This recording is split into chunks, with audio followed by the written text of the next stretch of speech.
Morning. Yesterday, last session, we covered acceptance of deposits. I hope you studied that definition of deposits. We studied about limits of deposits and the interest to be charged on deposits. What is an eligible company? What is a non-eligible company? And all. So today we will be starting at another chapter, charges, lesson 7, which is a very important topic. A little bit complicated, but we will make it very lightly. കുറച്ച് areas ഉണ്ട്, but അത് നമുക്ക് സുഖമായിട്ട് complete ചെയ്യാൻ പറ്റും. So നമ്മളിപ്പോൾ part എയിൽ നോക്കുന്നതെല്ലാം ഞാൻ പറഞ്ഞല്ലോ, ഒരു കുറച്ച് കോംപ്ലിക്കേറ്റഡ്, കുറച്ച് ലൈറ്റർ, അങ്ങനത്തെ ഒരു മെത്തേഡിലാണ് പോകുന്നത്. ഡിവിഡൻഡ്, പിന്നെ മെമ്പർഷിപ്പ്, പിന്നെ ഡെപ്പോസിറ്റ്, പിന്നെ ചാർജ്. സ്വയം നമുക്കൊരു ഒരു സൈക്കോളജിക്കൽ ബാലൻസ് കൊണ്ടുവരാൻ വേണ്ടിയാണ് കൂടുതലും അങ്ങനെ പോകുന്നത്. ഈ ചാർജ് എന്ന് പറയുന്ന ചാപ്റ്റർ എക്സാം പോയിന്റ് ഓഫ് വ്യൂവിൽ you can expect minimum 1 or 2 questions.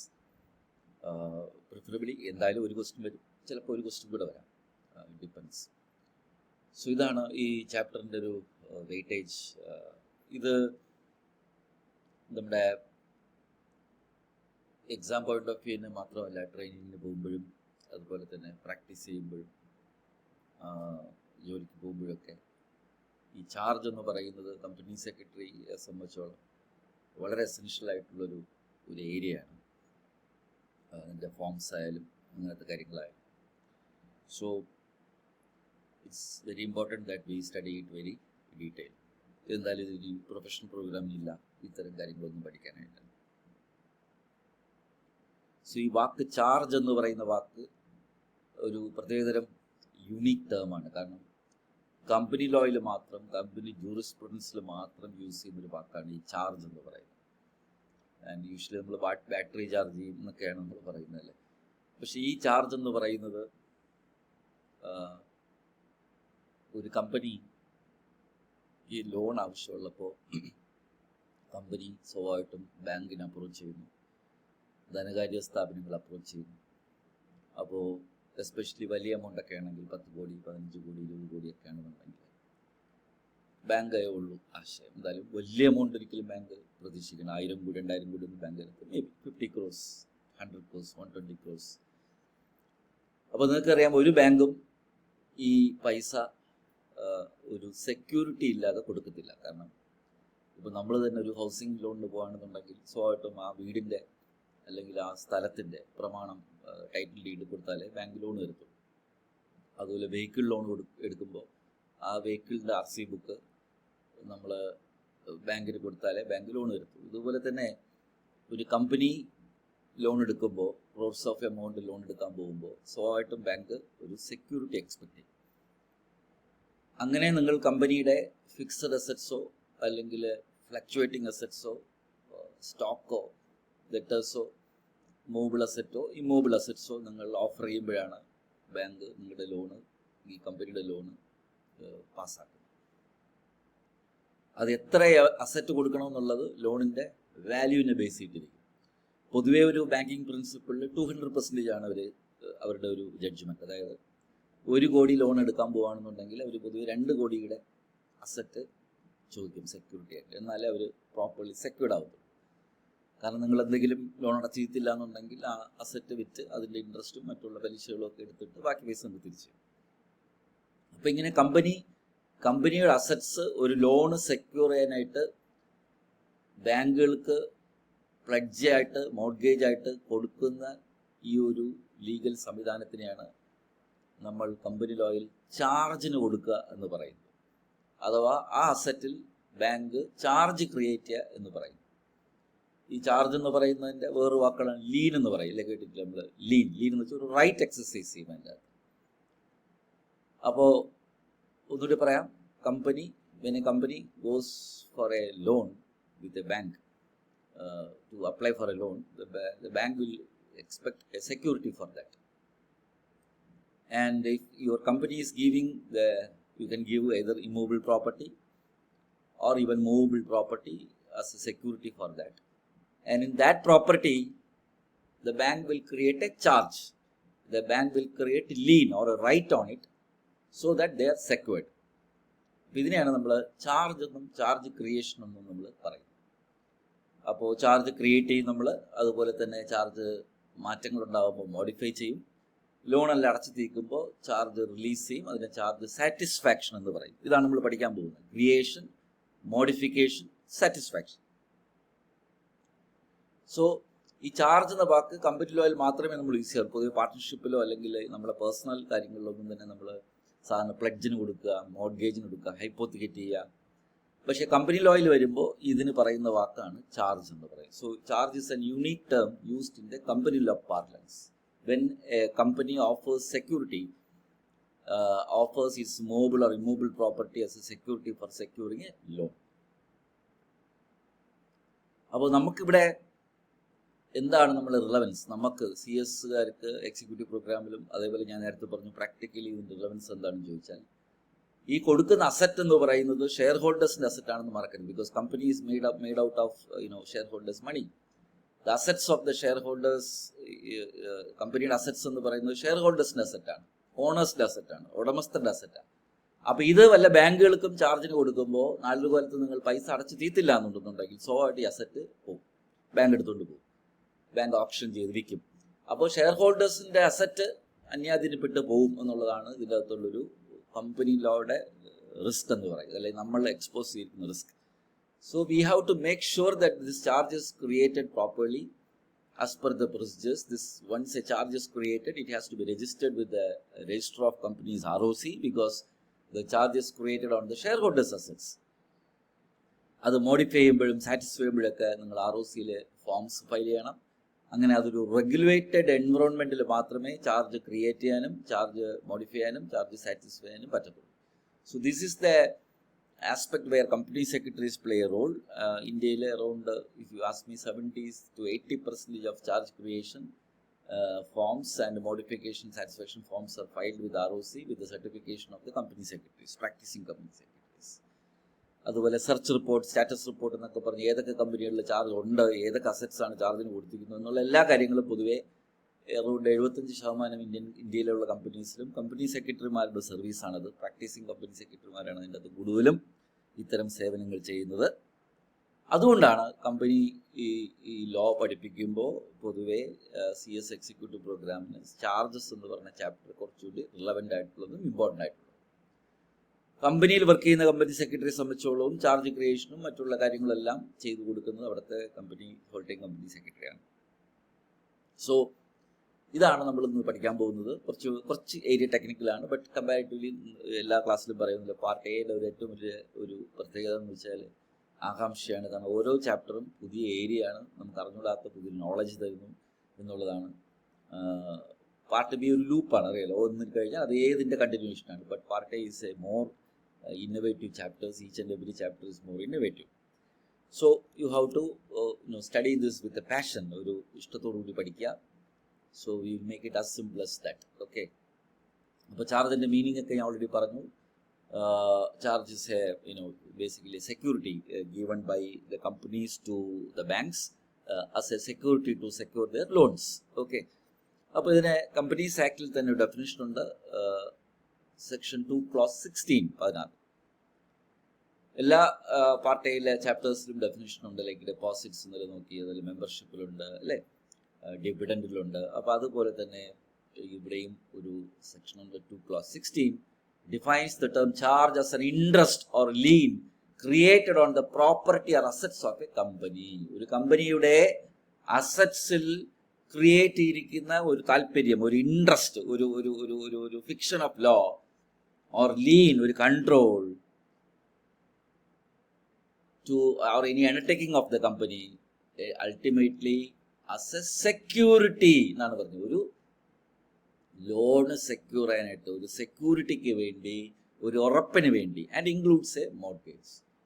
അപ്പോൾ കുട്ടികളെ ചാർജ് എന്ന് വെച്ച് കഴിഞ്ഞാൽ it is N interest or a charge or the lien created on the properties of the company or undertaking of the company in order to secure, in order to offer as a security obviously to the bank or the financial institution who are the lenders, and includes a mortgage. So it is a very important pertinent definition. And ഞാൻ പറഞ്ഞു charge എന്ന് പറയുന്ന വാക്ക് company ലോയിൽ മാത്രമേ നമ്മൾ ഇങ്ങനെ ഒരു വാക്ക് ഇതേ കൺസെപ്റ്റിന് വേണ്ടി യൂസ് ചെയ്യാറുള്ളൂ. ഇല്ലെങ്കിൽ സിവിൽ ലോയിലും മറ്റൊക്കെ നമ്മൾ ഹൈപ്പോത്തിക്കേറ്റ് ചെയ്യുക, പ്ലഡ്ജിന് കൊടുക്കുക, അതുപോലെ തന്നെ എന്താ പറയുക മോർഗേജ് ചെയ്യുക എന്നേ പറയാറുള്ളൂ. But here we use a technical word called charge. So charge എന്ന് പറയുന്നത് ബാങ്കുകൾ നിങ്ങളുടെ കമ്പനിയുടെ അസറ്റിൽ ക്രിയേറ്റ് ചെയ്യുന്ന ഒരു ലീനാണ് in order to secure their loan, and when you repay the loan in full, obviously the charge can be released and the property is free of charge. Section 2 clause 16. Any doubts you can stop me and ask. Okay. ആവശ്യമില്ലാത്ത കുറച്ച് കാര്യങ്ങളൊക്കെ we don't want to. ഒരുപാട് case loss ഉണ്ട്, ആവശ്യമുള്ളതൊക്കെ ഞാൻ mark ചെയ്തിട്ട് we can mark along. But at the same time, if it is more relevant, we will discuss. So Companies Act 77 ആണ് ചാർജിനെ കുറിച്ച് ഡീൽ ചെയ്യുന്ന section 77. We will study it little bit later. അപ്പോൾ charge ഞാൻ പറഞ്ഞു, charge എന്ന് പറയുന്നതിനെക്കാട്ടും നമ്മളെ സംബന്ധിച്ചോളം ചാർജ് ക്രിയേറ്റ് ചെയ്യുമ്പോൾ ഞാൻ നേരത്തെ പറഞ്ഞു ഷെയർ ഹോൾഡേഴ്സിൻ്റെ അസറ്റ്സിലാണ് നമ്മൾ ചാർജ് ക്രിയേറ്റ് ചെയ്യുന്നത്. എല്ലാ പ്രോപ്പർട്ടിയും ഷെയർ ഹോൾഡേഴ്സിനാണ് കമ്പനിയുടേത്. അപ്പോൾ ഷെയർ ഹോൾഡേഴ്സിൻ്റെ പ്രോപ്പർട്ടിയിൽ ചാർജ് ക്രിയേറ്റ് ചെയ്യുമ്പോൾ അതൊരു സീരിയസ് ആയിട്ടുള്ള കാര്യമാണ്. Especially when the company does not repay the loan, the assets will be sold by the company at open market or auction, sold by the bank as an auction, and ultimately the shareholders will lose their hard-earned money or the asset in which they had invested. So that is why we want all the charge creation, എല്ലാ charge ക്രിയേഷനും register of കമ്പനീസിൽ നമ്മൾ പറയും time limit പറയും. ആ time ലിമിറ്റിൻ്റെ അകത്ത് register ചെയ്യണം. അത് create ചെയ്യുമ്പോൾ register ചെയ്യണം, മോഡിഫൈ ചെയ്യുമ്പോൾ രജിസ്റ്റർ ചെയ്യണം, അതുപോലെ തന്നെ അടച്ചു തീർത്ത് സാറ്റിസ്ഫൈ ചെയ്യുമ്പോഴും നമ്മൾ എന്ത് ചെയ്യണം, രജിസ്റ്റർ ചെയ്യണം. So this is very important aspect which you have to look into it. Charge register ചെയ്യണം എന്ന് പറയുന്ന സെക്ഷൻ 77 ആണ് നമ്മൾ ഡീറ്റെയിൽ ആയിട്ട് നോക്കുന്നത്. Essentials of charge. അപ്പോൾ ചാർജിന്റെ ബേസിക് ആയിട്ടുള്ള എസെൻഷ്യൽസ് എന്തൊക്കെയാണ് എന്ന് ചോദിച്ചിട്ടുണ്ടെങ്കിൽ basically parties of the charge. ഒരു സൈഡ് കമ്പനി, മറ്റു സൈഡിൽ bank. So there is two parties in A charge. One is obviously the company in whose property the charge is created. The other side is the lender of the company, that is bank or financial institution. So there must be at least two parties as far as a charge creation is concerned. Two is the subject matter. Early charge create ചെയ്യാൻ പറ്റത്തില്ല. So there should be a substance, either it will be a fixed assets of the company, or it will be a movable assets of the company, or even intangible assets like patent, trademark, etc. So the subject matter of charge is the asset of the company, which is identifiable asset, which is assets in the form of land, building, plant and machinery, which are the fixed assets of the company one side, or it may be movable assets of the company like stock and trade, inventories, debtors of the company, or even intangible assets like patent, trademark, and copyright can also be subject matter of charge. So there should be a subject matter. So the first essentially is there should be at least two parties. One is the company and second is the bank. And second essential is the subject matter of the charge. And third one is there is an agreement. Obviously, whenever there is a loan, there will be a loan agreement upon which the entire terms and conditions stated about the loan amount, the interest, in which other properties the charge has been created, and EMI repayment schedule and all the details is there. So entire charge is it's a baby of an agreement basically. അപ്പോൾ ഒരു agreement ഉണ്ട്. അഗ്രിമെന്റിനെ base ചെയ്തിട്ടാണ് ഈ പറയുന്ന charge ക്രിയേഷനും ഈ പറയുന്ന ലോണും കാര്യങ്ങളും ഇരിക്കുന്നത്. So if you ask this are the three essentials of a charge. Parties to the charge. Second one is there should be a subject matter. There should be an asset basically in which the charge is created. And മൂന്നാമത് there should be an agreement between both the parties. And the agreement is the motherboard of charge creation. Every details of the loan and of course the terms and conditions of the loan is stated in the agreement. Okay. So ഈ agreement ഒക്കെ നമ്മൾ attach ചെയ്തിട്ടാണ് നമ്മൾ എന്ത് ചെയ്യുന്നത്, charge documents ഒക്കെ file ചെയ്യുന്നത്. Now very important aspect is the types of charge, the kind of charge. So institute ചോദിക്കുന്ന ചോദ്യങ്ങളിൽ ഏറ്റവും കൂടുതൽ ചോദിച്ചിട്ടുള്ള ചോദ്യമാണ് ഇനി നമ്മൾ ഡിസ്കസ് ചെയ്യാൻ പോകുന്നത്. രണ്ടാമത്തെ പാർട്ട് അങ്ങനെ പാരിപ്പസ് അതുപോലെ ആവശ്യമില്ല. The basics of nature of charge is divide into two. One is fixed charge and second one is floating charge. So ഇവിടെ നിന്നൊരു ചോദ്യം വരും. So next 10 minutes be very attentive, very very important aspect. Fixed charge and floating charge, these are the basic two types of charges. ഇത് നമ്മൾ രണ്ട് ആംഗിളിലാണ് നമ്മളിത് interpret ചെയ്യേണ്ടത്. First angle is whenever the company gives its fixed assets as charge, like land and machinery or building, so it is the charge created on the fixed assets of the company, then that charge will be called as a fixed charge. കമ്പനിയുടെ identifiable ആയിട്ടുള്ള definite ആയിട്ടുള്ള പ്രോപ്പർട്ടീസിൽ, അതായത് land, building, machinery പോലത്തെ identifiable ആയിട്ടുള്ള അസറ്റ്സിൽ charge create ചെയ്യുമ്പോൾ നമ്മൾ അതിന് fixed charge എന്ന് പറയും. So this is one angle of interpretation. Second angle of interpretation about fixed charge is very important as a professional students is ഈ ഫിക്സഡ് ചാർജിന്റെ പ്രത്യേകത, ഈ ചാർജ് ആ പ്രോപ്പർട്ടിയിൽ ഫിക്സ്ഡ് ആയിരിക്കും. So the company cannot use this property or the asset without the permission of the bank, and you cannot sell this property because this property is given as a security to the bank, and if you want to sell this property or alienate this property, you have to take the approval of the bank. അതായത് ഈ charge ഈ അസറ്റിൽ fixed ആയിരിക്കുക. അങ്ങനെയും ഇതിനെ interpret ചെയ്യാം. So fixed charge എന്ന് വിളിക്കാൻ കാര്യം, ഒന്ന് ഫിക്സഡ് അസറ്റ്സിൽ ക്രിയേറ്റ് ചെയ്യുന്ന ചാർജ് ആയതുകൊണ്ടാണ് usually we call that as a fixed charge. That is one angle of interpretation. And the second angle of interpretation, my dear students, is this charge is fixed on this property. So you cannot use this property without the permission of the bank or the charge holder, and you cannot obviously sell this property. And if you want to sell this property, you want to take the permission of the bank or financial institution, obviously they will not give the permission. Okay, obviously. So there's a two interpretation. Now we will see what is a floating charge. Floating charge is a charge created on the floating assets of the company, which will change its form. രൂപം മാറിക്കൊണ്ടിരിക്കുന്ന movable ആയിട്ടുള്ള floating ആയിട്ടുള്ള അസറ്റ്സിൽ create ചെയ്യുന്ന ചാർജിനെയാണ് കുട്ടികളെ നമ്മൾ floating charge എന്ന് പറയുന്നത്.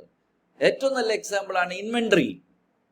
Inventory ആദ്യം റോ മെറ്റീരിയൽ ആയിരിക്കും, പിന്നെ അത് വർക്ക് ഇൻ പ്രോഗ്രസ് ആവും, പിന്നെ അത് ഫിക്സഡ് അസറ്റ്സ് ഫിനിഷ്ഡ് ഗുഡ്സ് ആവും, പിന്നെ അത് സെയിൽസ് ആവും, പിന്നെ അത് ഡെറ്റേഴ്സ് ആവും, പിന്നെ അത് ക്യാഷ് ആവും, പിന്നെ എഗെയിൻ അത് റോ മെറ്റീരിയൽ ആവും, എഗെയിൻ അത് വർക്ക് ഇൻ പ്രോഗ്രസ് ആവും. കണ്ടില്ലേ, ഇതിങ്ങനെ രൂപസാദൃശ്യം മാറിക്കൊണ്ടേയിരിക്കും. That means a floating asset is an asset which is movable in nature, which is not identifiable in nature, which will change its form.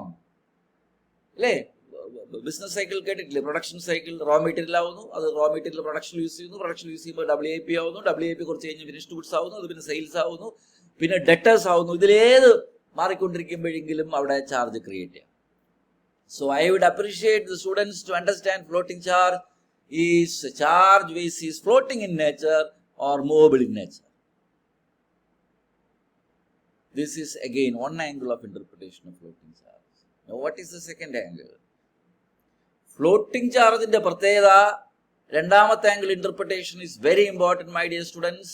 Floating charge is essentially എങ്ങനെയാണെന്ന് വെച്ച് കഴിഞ്ഞാൽ, ഇപ്പം ഇതാണ് അസറ്റ് ആണെന്നുണ്ടെങ്കിൽ ഈ ചാർജ് അതിൻ്റെ മുകളിൽ ഫ്ലോട്ട് ചെയ്ത് നടക്കത്തേ ഉള്ളൂ, മതന്ന് നടക്കത്തേ ഉള്ളൂ, ഇത് ഫിക്സ്ഡ് അല്ല. അതിനർത്ഥം ഈ പറയുന്ന ഫ്ലോട്ടിംഗ് ചാർജിന് വിധേയമായിട്ടുള്ള ഫ്ലോട്ടിംഗ് അസറ്റ്സ് നിങ്ങളുടെ കമ്പനിയിലെ പ്രൊഡക്ഷനിൽ നിങ്ങൾക്ക് സുഗമമായിട്ട് യൂസ് ചെയ്യാം. ബാങ്കിന്റെ പെർമിഷൻ വേണ്ട.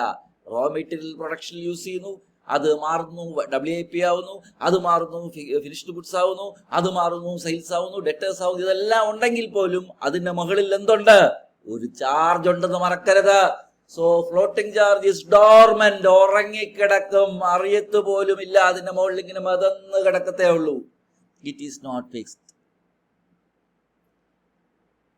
സോ സൗമ്യ, കമ്പനിയുടെ പോയിന്റ് ഓഫ് വ്യൂ നോക്കുമ്പോൾ ഫിക്സഡ് ചാർജ് ആണോ നല്ലത്, ഫ്ലോട്ടിംഗ് ചാർജ് ആണോ നല്ലത്?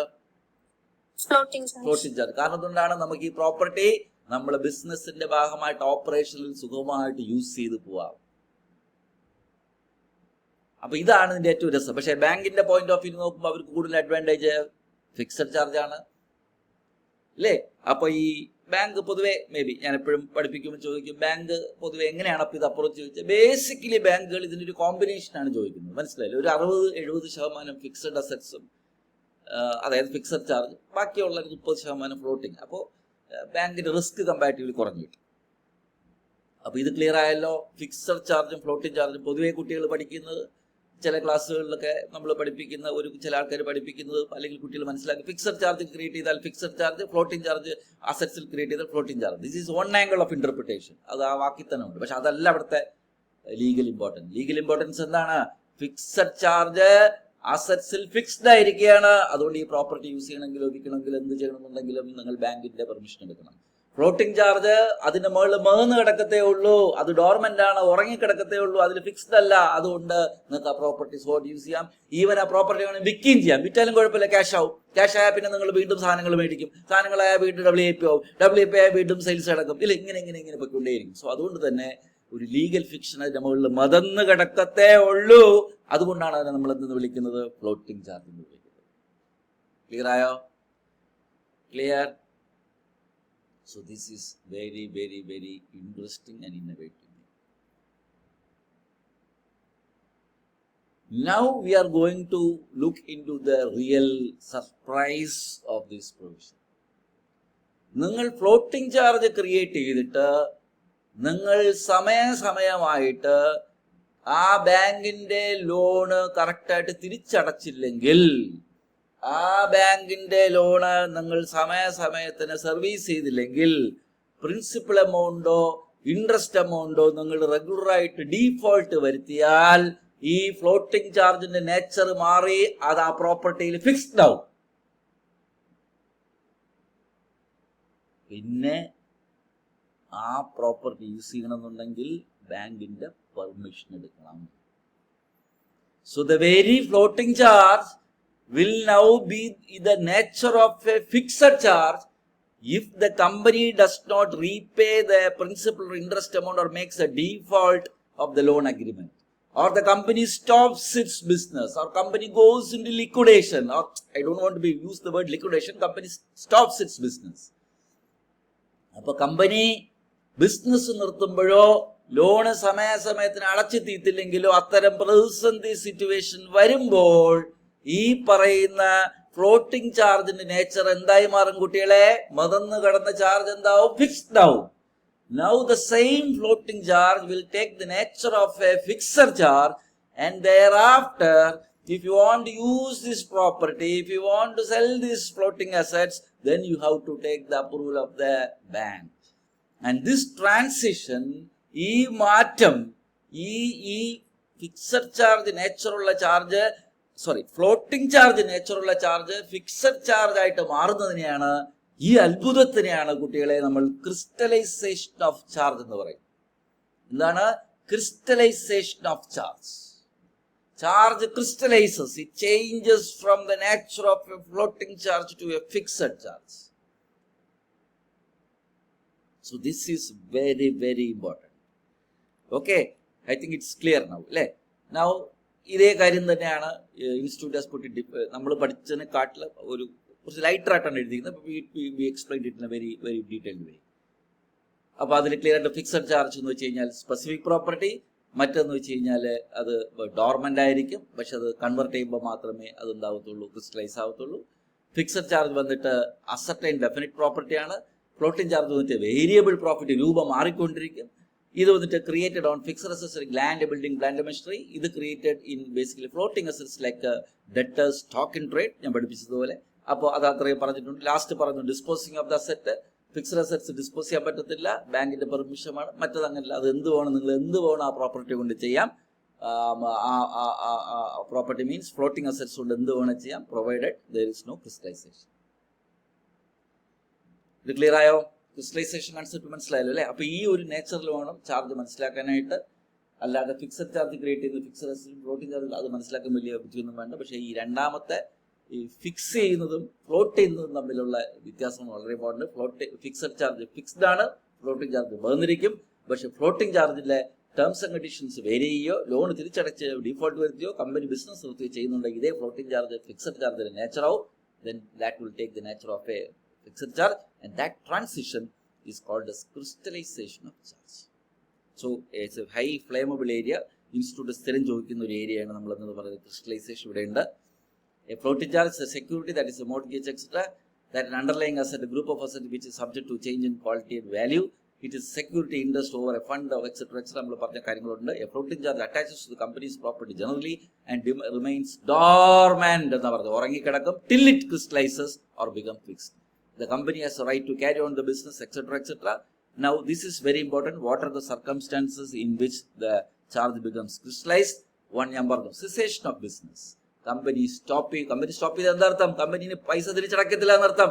കമ്പനിക്ക് പൈസ ഇല്ല, കമ്പനി പ്രതിസന്ധി സിറ്റുവേഷൻ ആണ്. അപ്പൊ ബാങ്ക് ആ ചാർജ് ഓട്ടോമാറ്റിക് ആയിട്ട് എന്താവും, ഫ്ലോട്ടിംഗ് എന്ന് മാറി ഫിക്സ്ഡ് ആവും. അപ്പൊ ബിസിനസ് സീസ് ചെയ്യുമ്പോഴോ, ഗോയിങ് കൺസേണിനെ ബാധിക്കുമ്പോഴോ, വൈൻഡിങ് അപ്പിലോട്ട് പോകുമ്പോഴോ അത് ഇങ്ങനെ സംഭവിക്കും. രണ്ട് ഡിബഞ്ചറിന്റെ കേസിൽ മാത്രം ഡിബഞ്ചർ ഹോൾഡർ ഇന്റർവ്യൂൻ ചെയ്യുമ്പോൾ റിസീവറിനെ അപ്പോയിന്റ് ചെയ്യുമ്പോൾ, ഡിബഞ്ചറിന്റെ കേസിൽ അങ്ങനെയാണ്. റിസീവറിനോ ട്രസ്റ്റീസോ ഇടപെടുമ്പോൾ ഈ ചാർജ് സ്റ്റോപ്പ് ആവും. അടുത്ത് അല്ലെങ്കിൽ ഡീഡിൽ പറഞ്ഞിരിക്കുന്ന സാഹചര്യം വരുമ്പോൾ ഇതിനായിട്ട് നല്ലത് അവിടെ വേണം എഴുതി വയ്ക്കുക. ഇതിനായിട്ട് നല്ലത് when the company makes A default in repayment of, അത് എടുത്ത് പറഞ്ഞിട്ടില്ല ഇൻസ്റ്റിറ്റ്യൂട്ട്, അത് മറക്കരുത്, അവിടെ കുറിച്ച് വയ്ക്കുക. എന്താണ് ഇതൊക്കെ ശരിയാണ്. ബിസിനസ് നടത്തുമ്പോൾ, വൈൻഡിങ് അപ്പിൽ പോകുമ്പോൾ, ഡിബഞ്ചർ ഹോൾഡേഴ്സിന്റെ കേസിൽ ട്രസ്റ്റീസ് ഇടപെടുമ്പോഴോ, അല്ലെങ്കിൽ റിസീവറിനെ അപ്പോയിന്റ് ചെയ്യുമ്പോഴോ, അല്ലെങ്കിൽ ഡി ഡി പറഞ്ഞ സാഹചര്യം ഉള്ളപ്പോഴോ അതെല്ലാം കറക്റ്റാണ്, സംഭവിച്ചു. പക്ഷേ അതിന്റെ ഇമ്പാക്ട് എന്ന് പറയുന്നത് ബാങ്കിനെ സംബന്ധിച്ചോളം ഇതൊന്നും സംഭവിച്ചതിൽ കാര്യമൊന്നുമില്ല. ബാങ്കിനെ സംബന്ധിച്ചോളം എന്ത് പറ്റുന്നു കുട്ടികളെ? നിങ്ങൾ എന്ത് ചെയ്യുന്നില്ല, ഈ കമ്പനി പ്രിൻസിപ്പൽ എമൗണ്ടോ ഇൻട്രസ്റ്റ് എമൗണ്ടോ കൊടുക്കാതെ ഡീഫോൾട്ട് വരുത്തുമ്പോൾ ഈ ചാർജ് ഫിക്സ്ഡ് ആവും. അതിന് നമ്മൾ ക്രിസ്റ്റലൈസേഷൻ എന്ന് പറയും. ആ പോയിന്റ് ഇവിടെ എടുത്തെഴുതിയിട്ടില്ല, അതും കൂടെ എഴുതുക. ക്ലിയർ? Any doubts? ക്ലിയർ അല്ലേ Soumya? Clear? Yes, this is very important area. And ഇനി നമ്മൾ കുറച്ച് ഫയലിങ്സും കാര്യങ്ങളൊക്കെയാണ് നോക്കാൻ പോകുന്നത്. ചാർജിലെ ഏറ്റവും കൂടുതൽ പ്രാവശ്യം ഇൻസ്റ്റിറ്റ്യൂട്ട് ചോദിച്ചിട്ടുള്ള ചോദ്യം ഈ ക്രിസ്റ്റലൈസേഷൻ ഓഫ് ചാർജാണ്, അല്ലെങ്കിൽ ടൈപ്സ് ഓഫ് ചാർജാണ്. എപ്പോൾ ക്രിസ്റ്റലൈസ് ആവും? ഈ 3 പോയിന്റ് പ്ലസ് ഞാൻ പറഞ്ഞ point, when the company makes a default in repayment of loan, that is very important. So please make sure that you study this. ഞാൻ എപ്പോഴും പറയാറുണ്ട്, പാർട്ട് ടൈം പഠിപ്പിക്കുമ്പോൾ എല്ലാ ബാച്ചിലും എല്ലാ സെഷൻസിലും പറയാറുണ്ട്, മറ്റേ ബാച്ചിലും പറയണം, അന്നു പഠിക്കുക, അല്ലെങ്കിൽ തൊട്ടടുത്ത ദിവസം പഠിക്കുക. That means within 24 hours you have to study it. So ഒരിക്കൽ പഠിച്ചാൽ മതി. പിന്നെ when you go to revision, പഴയ ക്വസ്റ്റ്യൻ പേപ്പർ വെച്ചുള്ള പ്രിപ്പറേഷൻ തന്നെ it will catch you marks. Okay.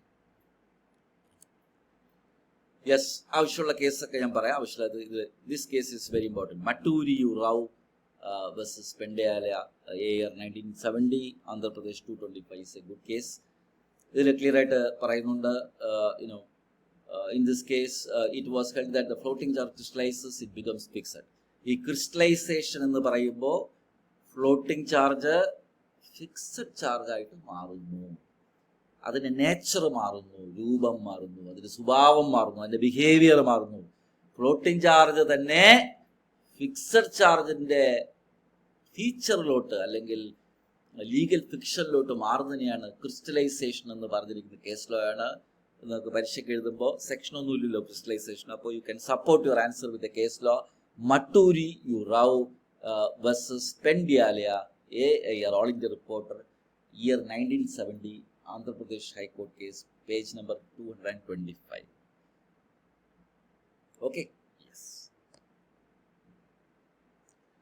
Effect of crystallization പറഞ്ഞു. We already discussed that it will become a charge. And this case is also good. A floating charge is ambulatory and shifting its nature, hovering over. നമ്മൾ മലയാളത്തിൽ പറഞ്ഞില്ല, മെതന്ന് കിടക്കുമെന്ന് sir പറഞ്ഞില്ല. അതിനെയാണ് നമ്മൾ ഇംഗ്ലീഷിൽ എന്താ പറയുക, hovering over. And to speak floating with the property. Property move ചെയ്യുമ്പോഴും അതിൻ്റെ മുകളിൽ ഇങ്ങനെ ഇത് മതന്ന് പോകും. Okay, and it will affect until some event occurs. കണ്ടില്ല, അത് അറ്റാച്ച് ആവുന്ന എപ്പോഴാണ്? എന്തെങ്കിലും സംഭവിക്കുമ്പോൾ മാത്രം. ലോൺ തിരിച്ചടയ്ക്കാതിരിക്കുക, കമ്പനി ബിസിനസ് നിർത്തുക, കമ്പനി വൈൻഡിങ് അപ്പിലോട്ട് പോവുക, അത്തരം കാര്യങ്ങളിൽ മാത്രമേ അത് ഉണ്ടെന്ന് പോലും നമുക്കറിയാം, ഇങ്ങനെ ഒരു ചാർജ് ഉള്ളത് പോലും നമുക്ക് അറിയാൻ പറ്റത്തുള്ളൂ. അതുവരെ ഇത് ഉറങ്ങിക്കിടക്കും, ഹോവർ ചെയ്ത് മെതന്ന് നമ്മൾ അതിന് മുകളിൽ വഴിയെ ഇങ്ങനെ ഒരു ഇതായിട്ട് നടക്കത്ത് മാത്രമേ ഉള്ളൂ എന്നുള്ളത് ഒന്നുകൂടി എംഫസൈസ് ചെയ്തിരിക്കുന്ന ഒരു ബ്രിട്ടീഷ് കേസാണ് ഇലിംഗ്വർത്ത് അനദർ വേഴ്സസ് ഹോൾഡ്വർത്ത് അനദർ 1904. വളരെ പഴയ കേസ്, 1904. അത് വേണമെന്നുണ്ടെങ്കിൽ നിങ്ങൾക്ക് വേണമെന്നുണ്ടെങ്കിൽ ഇത് വേണമെങ്കിൽ സപ്പോർട്ട്. ഇവിടെ ഒരു ഇതുണ്ട് കണ്ടില്ല, ഇറ്റ് ഈസ് എസൻസ്. ഇതും ഒരു നമ്മൾ കോട്ട് ചെയ്യുന്നൊരു ഇതാണ്. തൊട്ടുമ്പത്തെ കേസ് ഇറ്റ് ഈസ്, അതിൽ ലൈൻ ഉണ്ടോ, it is the essence of a charge that it remains dormant. ഈ വാക്ക് ഇടയ്ക്കിടയ്ക്ക് ഞാൻ പറയാറുണ്ട് അല്ലേ, ഫ്ലോട്ടിംഗ് ചാർജ് എന്ന് വെച്ചാൽ ഉറങ്ങിക്കിടക്കും. It is the essence of charge that it remains dormant until something happens, until the going concern is affected, until there is some charge holder intervenes. അതെന്നുള്ളൊരു കേസാണ് government stock investment company versus Manila corporation 1897. That case also you can quote. ഈ line കൊള്ളാം. It is the essence of a floating charge that the floating charge will become dormant until the charge holder intervenes or until the going concern is affected. കമ്പനിയുടെ നിലനിൽപ്പ് ബാധിക്കുമ്പോൾ, അതിനർത്ഥം company പൈസ അടയ്ക്കാൻ പറ്റാതെ വരുമ്പോൾ, അതിനർത്ഥം കമ്പനിക്ക് മര്യാദയ്ക്കുള്ള രീതിയിൽ ഇൻട്രസ്റ്റും പ്രിൻസിപ്പൽ എമൗണ്ട് തിരിച്ചടയ്ക്കാൻ പറ്റാത്ത വരുന്ന അവസ്ഥയിൽ ആ ചാർജിന്റെ രൂപസാദൃശ്യം മാറുകയും ആ ചാർജിന്റെ ലീഗൽ എഫക്റ്റ് മാറുകയും ഫ്ലോട്ടിംഗ് ചാർജിൽ നിന്നും ഫിക്സഡ് ചാർജ് മാറും എന്നുള്ളത് എടുത്ത് വീണ്ടും പറഞ്ഞിരിക്കുന്ന കേസാണ് government stock investment company versus Manila railway company limited. 3 case പറഞ്ഞു. മട്ടൂരി ലവ് വേഴ്സസ് പെൻറ്റ്യാല, ഇലിംഗ്വർത്ത് വേഴ്സസ് ഹോൾഡ്വർത്ത് എന്ന കേസും, അതുപോലെ തന്നെ government stock investment company versus Manila railway company. ഈ 3 കേസസ് നിങ്ങൾക്ക് സബ്സ്റ്റാൻഡ് ചെയ്യാവുന്നതാണ്. ഈ ഏരിയയിൽ എന്തായാലും ചോദ്യം വരും. അതുകൊണ്ട് 2-3 കേസസ് സപ്പോർട്ട് ചെയ്ത് പഠിച്ചു വെച്ച് കഴിഞ്ഞാൽ, ബിക്കോസ് ക്രിസ്റ്റലൈസേഷനെ കുറിച്ചോ ഫ്ലോട്ടിംഗ് ചാർജിനെ കുറിച്ചോ പ്രത്യേകിച്ച് സെക്ഷൻ ഇല്ലാത്തത് കൊണ്ട് കുട്ടികളെ ഇങ്ങനെ ഒരു ക്വസ്റ്റ്യൻ ചോദിച്ചാൽ you can support you the answer with some case laws. I hope it is clear അല്ലേ? ഓക്കെ, നൗ ഓക്കെ, ഇതൊക്കെ ജസ്റ്റ് റീഡ് ഇട്ട് വെച്ചാൽ mortgage charge just put a read. Actually charge includes a mortgage എന്നാണ് 2/16 definition അല്ലേ. അപ്പോൾ അതുകൊണ്ട് തന്നെ അതിൻ്റെ അകത്ത് അത്രത്തോളം എന്താണ് ഒരു സ്പെസിഫിക് ആയിട്ടുള്ള ഡിഫറൻസിൽ ആവശ്യമില്ല. ആസ് ഫാർ എസ് പഠിത്തത്തിനെ സംബന്ധിച്ചോളം you can put a read. നമ്മളത് ഒരു റീഡ് ഇട്ടൊന്ന് വായിച്ചു വെച്ചാൽ മതി കേട്ടോ. ഒരു 3 പോയിന്റ് റീഡ് വയ്ക്കുക. മോർഗേജ് TP ആക്ടിലാണ് വരുന്നത്, ഇവിടെ വന്നിട്ട് കമ്പനീസ് ആക്ടിലാണ് വരുന്നത്. TP ആക്ടിലെ രജിസ്ട്രേഷൻ മാൻഡേറ്ററി ആണ്. ഇവിടെയും ചില കാര്യങ്ങൾക്ക് രജിസ്ട്രേഷൻ ആവശ്യമാണ്. അത് സെയിം തിങ്, ബട്ട് അത്ര ഒരു നല്ലൊരു ഡിസ്റ്റിങ്ഷൻ അല്ല എഴുതിയിരിക്കുന്നത്. So please put a read. Mortgages act of party but charges act of law. Charge create ചെയ്യണം എന്നുള്ളത് നിയമപരമായ കാര്യമാണ്. മോർഗേജ് വന്നിട്ട് ആക്ട് ഓഫ് പാർട്ടീസ് ആണെന്ന് പറയുന്നുണ്ട്. So you can please put a read. I think we will move to the main area. Okay, ഒന്നും ആവശ്യമില്ല. Yes, now we move to the next area under companies act. So ഇപ്പം തന്നെ important ആയിട്ടുള്ള കാര്യമാണ് പഠിച്ചത്. ഒന്ന്, floating charge especially exam point of view important ആണ്. 2, crystallisation of charge important ആണ്. ഇനി നമ്മൾ ഡിസ്കസ് ചെയ്യാൻ പോകുന്ന കുട്ടികളെ രജിസ്ട്രേഷൻ ഓഫ് ചാർജ്. ഇനി അങ്ങോട്ട് കുറച്ച് നേരം ഫ്ലെയിമബിൾ ആണ്, ഒരു കുറച്ച് ഏരിയ ഉള്ളൂ, പിന്നെ അങ്ങോട്ട് പടപടയെന്ന് തീരും. So make sure that you ഇനി വരാം. ഇപ്പം ഈ ഏരിയയിൽ തൊട്ട് പറയാൻ വരാൻ പോകുന്ന ഏരിയ ഈ ടൈം ലിമിറ്റും കാര്യങ്ങളൊക്കെ കൊണ്ട് നല്ല നമുക്ക് മനസ്സിലാക്കാൻ പറ്റും. സെക്ഷൻ 77 ആണ് രജിസ്ട്രബിൾ ചാർജിനെ കുറിച്ച് പറയുന്നത്. അതായത് താഴെ പറയുന്ന അസറ്റ്സിൽ ചാർജ് ക്രിയേറ്റ് ചെയ്താൽ, സൗമ്യ, ആദിത്, പ്രദീപ്, നന്ദന എല്ലാവരും ശ്രദ്ധിച്ചിട്ടുള്ള ഒരു കാര്യം, കമ്പനി ലോ നിങ്ങൾക്ക് ലോൺ എടുക്കാൻ പറയുന്നില്ല, കമ്പനി ലോ നിങ്ങൾക്ക് ചാർജ് ക്രിയേറ്റ് ചെയ്യാനും പറയുന്നില്ല. പക്ഷെ കമ്പനി ലോ പറയുന്നത് ചാർജ് ക്രിയേറ്റ് ചെയ്ത ROC രജിസ്റ്റർ. സൗമ്യക്ക് ഇത് ഈ പോയിന്റ് മനസ്സിലായ സൗമ്യ? അതായത് ലോൺ എടുക്കാൻ കമ്പനി ലോ പറയുന്നില്ല, നിങ്ങൾ ലോൺ എടുക്കുകയായിരിക്കും, അത് നിങ്ങളെ തലവേദന. ഇനി അതിന് ചാർജ് ക്രിയേറ്റ് ചെയ്യാനും പറയുന്നില്ല, അത് നിങ്ങൾ ബാങ്കും തമ്മിലുള്ള അറേഞ്ച്മെന്റ് അനുസരിച്ചിരിക്കും. Law only says if you take a loan and there is a charge creation, then you have to register with the ROC. Because the assets in which you create the charge is of the shareholders of the company. And you all know entire assets of the company is the owner's assets. That is the, indirectly the assets of the shareholders. So since you are alienating, disposing of, even though you are not disposing of presently, but if you don't repay the loan, it will be disposing. It is as good as a sale or as good as a alienation. So that is why the law is precautionary to say that, if you create a charge in any one of the following assets, which we are going to study now, you have to register that charge with the ROC within this much day in this much form. അപ്പോൾ ഞാൻ കൂടെയുള്ള ബാച്ചിലും പറഞ്ഞു, ഈ അസറ്റിന്റെ list നിങ്ങൾ വായിച്ചു നോക്കിയാൽ ഇതിനപ്പുറം ഒരു അസറ്റ് ഇനിയില്ല. ഇനി വല്ല പ്രേതത്തിലും ബാധയിലും മാത്രമേ അസറ്റ് ക്രിയാൻ പറ്റൂ. കാരണം കമ്പനി ലോയിൽ എഴുതപ്പെട്ട എല്ലാ അസറ്റ്സും ചാർജബിൾ അസറ്റാണ്. അങ്ങനെയാണ് കൊണ്ടെഴുതിയിരിക്കുന്നത്. നമുക്ക് നോക്കാം. അപ്പോൾ സെക്ഷൻ 77 സ്പീക്സ് അബൌട്ട് രജിസ്റ്ററബിൾ ചാർജസ്. അപ്പോൾ ഞാൻ ഒന്നുകൂടി പറയാം, ലോൺ എടുക്കാനോ ചാർജ് ക്രിയേറ്റ് ചെയ്യാനോ നമ്മൾ ലോ പറയുന്നില്ല. അതുകൊണ്ട് ചിലർ വിചാരിക്കുന്ന സെക്ഷൻ 77 പ്രകാരം നമ്മൾ ചാർജ് ക്രിയേറ്റ് ചെയ്യണം. 77 പ്രകാരം ചാർജ് ക്രിയേറ്റ് ചെയ്യാൻ പറഞ്ഞിട്ടില്ല. എല്ലാവർക്കും മനസ്സിലാവുന്നുണ്ടല്ലോ അർത്ഥം. 77 ചാർജ് ക്രിയേറ്റ് ചെയ്യാനല്ല പറഞ്ഞിരിക്കുന്നത്. 77 പറഞ്ഞിരിക്കുന്നത് താഴെ പറയുന്ന അസറ്റ്സിൽ ചാർജ് ക്രിയേറ്റ് ചെയ്താൽ അത് ROCയിൽ രജിസ്റ്റർ ചെയ്യണം എന്നാണ് പറഞ്ഞത്. I hope you know the difference between this. അസറ്റ്സിന്റെ ലിസ്റ്റാണ്. എല്ലാവരും വീട്ടിൽ ഇരുന്ന് തലങ്ങും വിലങ്ങും പഠിച്ചിരിക്കണം. ഒരു ടെൻഷനും വേണ്ട, എല്ലാ അസറ്റും ഉണ്ടായിരുന്നു. Okay. First one, securing debentures. അത് ഒരു വേറിട്ട കാര്യമാണ്. Don't feel that as asset. അത് ആദ്യമേ അങ്ങ് ഒരു പറഞ്ഞു മാറ്റിയിരിക്കുകയാണ്. ഡിബഞ്ചർ ഇഷ്യൂ ചെയ്യുമ്പോൾ ക്രിയേറ്റ് ചെയ്യുന്ന എല്ലാ ചാർജും രജിസ്റ്റർ ചെയ്യണം. ഇത് ആദ്യമേ അവരങ്ങ് പറഞ്ഞ് വിട്ടിരിക്കുക. ആക്ച്വലി അതൊരു അസറ്റ് എന്ന് പറയാൻ പറ്റത്തില്ല, ടു ബി ഫ്രാങ്ക്. അത് പറഞ്ഞിരുന്നത് അങ്ങനെയല്ല. ഡിബഞ്ചർ സെക്യൂർ ചെയ്യാനായിട്ടോ, ഇന്നലെ പഠിച്ചില്ലേ, ഡെപ്പോസിറ്റ് സെക്യൂർ ചെയ്യാനായിട്ടോ നിങ്ങൾ ക്രിയേറ്റ് ചെയ്യുന്ന എല്ലാ ചാർജും മാൻഡേറ്ററി ആയിട്ട് ROCയിൽ രജിസ്റ്റർ ചെയ്യണം. അപ്പോൾ അത് ആദ്യമേ അങ്ങ് പറഞ്ഞേ. ഇനിയാണ് അസറ്റ്സ് പറയുന്നത്.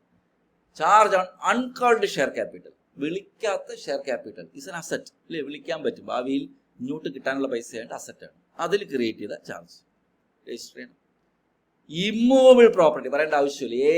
Any type of immovable property പറയേണ്ട ആവശ്യമില്ല. Any book debts of the company, movable asset ആണ്. Book debts of the company. A lien on subright or charge of book debts of the company. Again അത് book debts തന്നെയാണ്. A charge on any movable property of the company. അപ്പൊ immovable നേരത്തെ വന്നു, movable ഇപ്പോഴും വന്നു, അതും കഴിഞ്ഞു. A floating charge of undertaking. ഏത് type of floating charge? Including stock in trade ഇൻവെന്ററിയിലുള്ളത്, അതും കഴിഞ്ഞു. A charge on calls made but not paid. Calls നിയർ, അപ്പൊ കിട്ടാനുള്ള അല്ലേ, റിസീവബിൾ അല്ലേ? Calls near receivable. കോൾ വിളിച്ചു, തരാനുണ്ട്. നേരത്തെ പറഞ്ഞ അൺകോൾഡാ, വിളിച്ചില്ല, അതും അസറ്റാണ്. ഇത് വിളിച്ചു, കിട്ടാനുണ്ട്, അതും അസറ്റാണ്. അതിലും ചാർജ് ക്രിയേറ്റ് ചെയ്താൽ, ഇവിടെ അതിൽ ചാർജ് ക്രിയേറ്റ് ചെയ്യാൻ പറയുന്നില്ല. നമ്മൾ പഠിക്കുന്നത് മറക്കരുത്. ഇതിലൊന്നും ചാർജ് ക്രിയേറ്റ് ചെയ്യാൻ ലോ പറയുന്നില്ല. ഇതിൽ ചാർജ് ക്രിയേറ്റ് ചെയ്താൽ അത് ROCയിൽ രജിസ്റ്റർ ചെയ്യണം. A charge on the ship or any share in the ship. Ship ചില കമ്പനികൾക്ക് അസറ്റ് ആയിരിക്കും അല്ലേ, കപ്പൽ. അതും അടുത്തത് ഏറ്റവും രസകരമായ സംഭവം, a charge on intangible asset including goodwill, patent, licence, trade mark, copyright licence. വലിയ വലിയ IT കമ്പനി, ഇപ്പോഴത്തെ ഒരു വിപ്ലവം കമ്പനികൾക്ക് പേരാണ്. ഇപ്പൊ ChatGPT എന്നുള്ള പേര് മതി, കോടിക്കണക്കിന് ലോൺ കിട്ടും അല്ലെ. ഇൻഫോസിസ് പേര് മതി. അപ്പൊ അതുകൊണ്ട് I don't know whether you know or not, even intangible assets you can get loan. അത് വാല്യൂ ചെയ്ത് ഒരു വാല്യൂറിന്റെ സർട്ടിഫിക്കറ്റ് കൊടുക്കുകയാണെങ്കിൽ അതിന്റെ ബേസിസിൽ പോലും വലിയ എമൗണ്ട് നിങ്ങൾക്ക് ലോൺ കിട്ടാം. എങ്കിൽ അതിലും ചാർജ് ക്രിയേറ്റ് ചെയ്തോളൂ. ക്രിയേറ്റ് ചെയ്തോ, പക്ഷെ അതിന് രജിസ്റ്റർ. ഇൻഷുറൻസ് പോളിസി അതൊരു അസറ്റാണ്. അടുത്തത് pledge on margin money including shares. Shares വെച്ച് നിങ്ങൾക്ക് പ്ലഡ്ജ് ചെയ്ത് ലോൺ എടുക്കാം. അത് ലീൻ ഓൺ ഷെയർസ്. അത് ചുരുക്കി പറഞ്ഞാൽ തീർന്നു. അപ്പോൾ അറൗണ്ട് ഒരു 13 കാര്യമുണ്ട്. നിങ്ങൾ ഒരു കാര്യം നിങ്ങൾ ആദ്യം മനസ്സിലാക്കുക, അല്ലെങ്കിൽ പ്രതി എന്തിനാണ് സൗമ്യ കേട്ടു, ഇതല്ലാതെ ഒരു അസറ്റ് ഉണ്ടോ സൗമ്യ? ഇതല്ലാതെ ഒരു അസറ്റ് ഉണ്ടോ? ഇല്ല. കാരണം ബേസിക്കലി 3 ടൈപ്പ് അസറ്റേ ഉള്ളൂ. നമ്മളത്തെ സ്കൂൾ പോലെ പഠിച്ചിട്ടുള്ളത് കേട്ടിട്ടില്ലേ? 3 അസറ്റല്ലേ ഉള്ളൂ. ഒന്നീ ഫിക്സഡ് അസറ്റ് ആയിരിക്കും, അല്ലെങ്കിൽ കറണ്ട് അസറ്റ് ആയിരിക്കും, അല്ലെങ്കിൽ ഇൻടാഞ്ചിബിൾ അസറ്റ് അല്ലേ സൗമ്യ? അങ്ങനെയല്ലേ നമ്മൾ അക്കൗണ്ട്സിൽ പഠിക്കുന്നത് അല്ലേ? ഈ 3 ടൈപ്പേ ഉള്ളൂ. ആ 3 ടൈപ്പും പറഞ്ഞാൽ തന്നെ തീർന്നു. ഇൻടാഞ്ചിബിൾ മാത്രമേ നിങ്ങൾക്ക് ഡൗട്ട് ഉള്ളൂ, അതും പറഞ്ഞു കഴിഞ്ഞു. പിന്നെ ഷിപ്പ് ഉണ്ട്, ഷെയർ ഉണ്ട്, അൺകോൾഡ് ക്യാപിറ്റൽ ഉണ്ട്, വിളിച്ച ക്യാപിറ്റൽ കിട്ടാനുള്ള കോൾസിനിയറുകളുണ്ട്, പ്ലഡ്ജ് ചെയ്യുന്ന ഷെയർ ഉണ്ട്, എല്ലാം ഉണ്ട്. അതാണ് ഞാൻ പറഞ്ഞത്, if you critically analyse this section 77, you will be forced to conclude that any charge created on any assets of the company will be registerable. Adit, you agree with me? ശരിയല്ലേ? Yes, sir. Yeah. So this is the criticality of this section. അപ്പോൾ ചില കുട്ടികൾ ഇത് പഠിക്കുന്ന താലങ്കും ബലങ്കും വരുന്ന 1, 2, 3 എണ്ണി പഠിക്കുന്നത് തെറ്റൊന്നുമില്ല. പക്ഷെ നിങ്ങൾ മനസ്സിലാക്കേണ്ട ഈ ആംഗിളിലാണ്, ഇതല്ലാതെ അസറ്റ് ഇല്ലല്ലോ. അപ്പോൾ ഒരുതപ്പെട്ട നിങ്ങൾ മനസ്സിൽ വരുന്ന എല്ലാ അസറ്റും ഉണ്ട്. ഒരു രണ്ട് പ്രാവശ്യം വായിച്ചു വിട്ടാൽ മതി. And that is the most interesting part of this section. അപ്പോൾ ആദ്യമേ നിങ്ങൾ എങ്ങനെ പഠിക്കുമെന്ന് അറിയാമോ?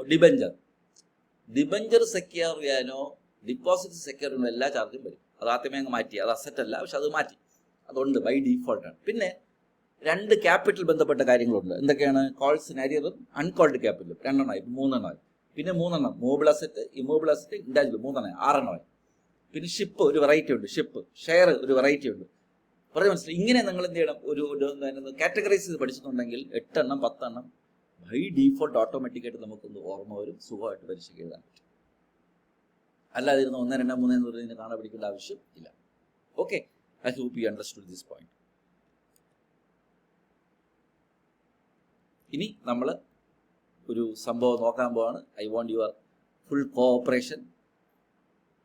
രജിസ്റ്ററബിൾ ചാർജ് പറഞ്ഞു. ഇനി രജിസ്റ്റർ ചെയ്യുന്ന പ്രൊസീജിയറും ഫോമുമാണ്. ഫോം തൽക്കാലം നമുക്ക് ലാസ്റ്റ് പഠിക്കാം, അവസാനം ഒരു ലിസ്റ്റ് ഉണ്ട്, അപ്പോൾ പഠിക്കാം കേട്ടോ. ഇപ്പോൾ ടൈം ലിമിറ്റും കാര്യങ്ങളാണ് പഠിക്കാൻ പോകുന്നത്. ചില കുട്ടികൾക്ക് കൈവിട്ട് പോകും. ചില ബാച്ചുകളിൽ പഠിപ്പിക്കുമ്പോൾ അതിനൊന്നും ആവശ്യമൊന്നുമില്ല, നമുക്ക് കൈയും കാലൊന്നും വിടണ്ട, നമുക്ക് സുഖമായിട്ട് അത് പഠിക്കാൻ പറ്റും കേട്ടോ. ടെൻഷനൊന്നും വേണ്ട. അതിൽ എന്ത് പറ്റുന്ന വെച്ചാൽ ഇൻസ്റ്റിറ്റ്യൂട്ട് എഴുതിക്കുന്നതിൽ തന്നെ എവിടെയോ ഒരിടത്തൊരു ഒരു ഒരു പ്രശ്നമുണ്ട്. അങ്ങനെയാണ് ആ കൺഫ്യൂഷൻ ഉണ്ടായെന്നാണ് ഞാൻ മനസ്സിലാക്കുന്നത്. പൊതുവെ ചില കുട്ടികൾക്ക് അത് എഴുതി വന്നതിലൊരു കുഴപ്പമാണ്. അപ്പോൾ നമ്മൾ വലിയൊരു ദൗത്യം ചെയ്യാൻ പോവുകയാണ്. എല്ലാവരും മനധൈര്യത്തോടുകൂടി ഇരിക്കുക. ഇനി ചാർജ് രജിസ്റ്റർ ചെയ്യുന്ന ടൈം പീരീഡാണ് പഠിക്കാൻ പോകുന്നത്. അപ്പോൾ വേറെ ഒന്നും കൊണ്ടല്ല, അതിലൊരു അമെൻമെൻ്റ് ഒക്കെ ഉണ്ടായിരുന്നു. അപ്പോൾ അതുകൊണ്ട് അമെൻമെൻറ്റിന് മുമ്പും അമെൻമെൻറ്റിന് ശേഷവും എന്നൊക്കെ പറഞ്ഞ് ഇപ്പോൾ സി ഇൻ്ററിന് പഠിപ്പിക്കുമ്പോൾ അവിടെ കുട്ടികൾക്ക് ഭയങ്കര വ്യാകുലതപ്പെടുന്ന ഒരു ഏരിയ ആണ്. നമുക്കത് ഒരു വ്യാകുലതയും വേണ്ട, നമുക്ക് പഠിക്കാം. അപ്പോൾ ഫോമൊക്കെ നമുക്ക് ലാസ്റ്റ് ഒരു ഒറ്റ ഷോട്ടിൽ പഠിക്കാം. ഓക്കെ, ചാർജ് ക്രിയേഷൻ്റെ ടൈം പീരീഡാണ് കുട്ടികളെ നമ്മൾ നോക്കാൻ പോകുന്നത്. നിങ്ങൾക്കറിയാം, കമ്പനി ലോയിൽ ഒരുപാട് എല്ലാ ഫോംസിൻ്റെയും ബൈ ഡീഫോൾട്ട് ടൈം പീരീഡ് എന്ന് പറയുന്നത് 30 days ആണ്. നോർമൽ ഫീ, സാധാ ഫീ അടച്ചു കഴിഞ്ഞാൽ ഷെഡ്യൂൾ പ്രകാരമുള്ള സാധാ ഫീസ് അടച്ചാൽ 30 ദിവസത്തിനകത്ത് ചാർജ് ക്രിയേറ്റ് ചെയ്യാം. ചാർജ് എന്നല്ല, അതിൽപ്പെട്ട എല്ലാ ഫോംസും ബൈ ഡീഫോൾട്ട്, എല്ലാ ഫോംസും majority forms except some other forms, charge create ചെയ്യേണ്ട ഫോം CSG 1 ആണ്. ഡിബഞ്ചർ ആകുമ്പോൾ CSG 9 ആണ്. ഞാൻ ജസ്റ്റ് വായിച്ചേ പോകത്തുള്ളൂ. ലാസ്റ്റിൽ നമുക്ക് ചാർജ് ഫോം പ്രത്യേകം പഠിക്കാം. അപ്പോൾ സാറ് പറഞ്ഞു ചാർജ് ക്രിയേറ്റ് ചെയ്യാനുള്ള ടൈം ലിമിറ്റ് എന്ന് പറയുന്നത് 30 days ആണ്. നോർമൽ ഫീ കൊടുത്ത് ആ അസറ്റ് ഇന്ത്യയിലായാലും കൊള്ളാം, ഇന്ത്യയുടെ പുറത്തായാലും കൊള്ളാം, എവിടെ കിടക്കുന്ന കമ്പനിയുടെ അസറ്റിൽ ചാർജ് ക്രിയേറ്റ് ചെയ്താലും CSG 1 എന്ന് പറയുന്ന ഫോമിൽ നിങ്ങൾ 30 ദിവസത്തിനകത്ത് ചാർജ് രജിസ്റ്റർ ചെയ്യണം. അത് ഡിബഞ്ചർ സെക്യൂർ ആണെന്നുണ്ടെങ്കിൽ CSG 1 പകരം 9 യൂസ് ചെയ്യും. ഓക്കെ, ഇനി ഇവിടെ കുറേ പടങ്ങളൊക്കെ നിങ്ങൾ കാണും. അപ്പോൾ ഈ പടങ്ങളൊക്കെ ഞാനൊന്ന് ജസ്റ്റ് എക്സ്പ്ലെയിൻ ചെയ്തിട്ട് ഒരു നക്ഷലായിട്ട് ഞാൻ നിങ്ങൾക്ക് എക്സ്പ്ലെയിൻ ചെയ്ത് തരാം. ഇന്നലെ നമ്മൾ ഡെപ്പോസിറ്റ്സിലേക്ക് നോക്കിയതുപോലെ അല്ലേ? ഇന്നലെ ഓർമ്മയില്ല, പെർസെൻറ്റേജ് നോക്കിയില്ല, അതൊക്കെ വളരെ സിമ്പിളായിട്ട് നമ്മൾ പഠിച്ചു. അതായത് ഇവിടെ ഒരു ഡേറ്റ് ഉണ്ട്, 2/11/2018. കാരണം ഈ ഡേറ്റിൽ വെച്ചിട്ടാണ് ഈ ചാർജ് ക്രിയേഷൻ്റെ ഫോം ഫയൽ ചെയ്യുന്ന date, due date ministry of corporate affairs ഭയങ്കരമായിട്ട് അങ്ങ് മാറ്റി. അതുകൊണ്ടാണ് ഇവിടെ ഒരു കൺഫ്യൂഷൻ, അല്ലെങ്കിൽ കുട്ടികൾക്കൊരു പാട്. ഈ ഡേറ്റിന് മുമ്പ് ക്രിയേറ്റ് ചെയ്തോ മോഡിഫൈ ചെയ്തോ, ഈ ഡേറ്റിന് ശേഷം ക്രിയേറ്റ് ചെയ്തോ മോഡിഫൈ ചെയ്തോ, അങ്ങനെയാണ് ഇത് പഠിക്കേണ്ടത്. അപ്പോൾ ഡേറ്റ് മറക്കരുത്. ഈ ഡേറ്റിൽ ഇപ്പോൾ റിലവൻസ് ഇല്ല. 2/11/2018 കാരണം അന്ന് ഞാൻ ആ 2018 പഠിപ്പിക്കുമ്പോൾ ഭയങ്കര പാടായിരുന്നു. 19 20 ഭയങ്കര വലിയ സംഭവമായിരുന്നു. ഇന്നിപ്പോൾ നമ്മൾ 2025-26 അല്ലേ? അതുകൊണ്ട് ഇതൊക്കെ കഴിഞ്ഞിട്ട് കുറേ കാലമായി.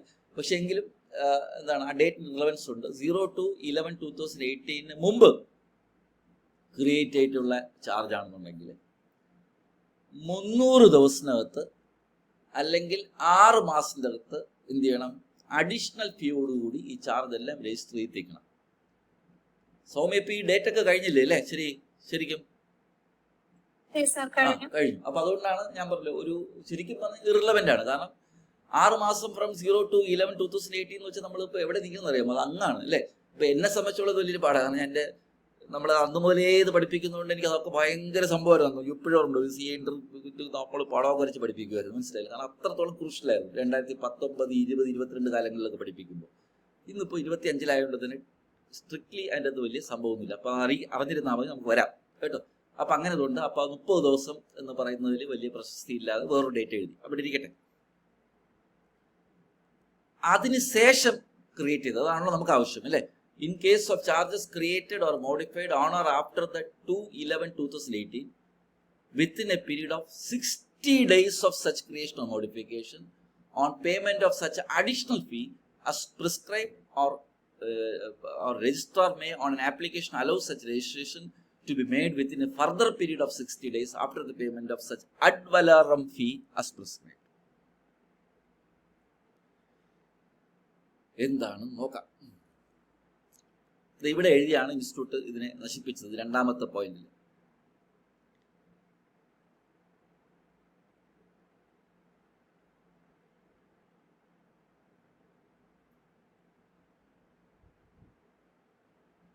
നിങ്ങൾ കൂടെ നോക്കുക, ഞാൻ പറയാം എങ്കിലും.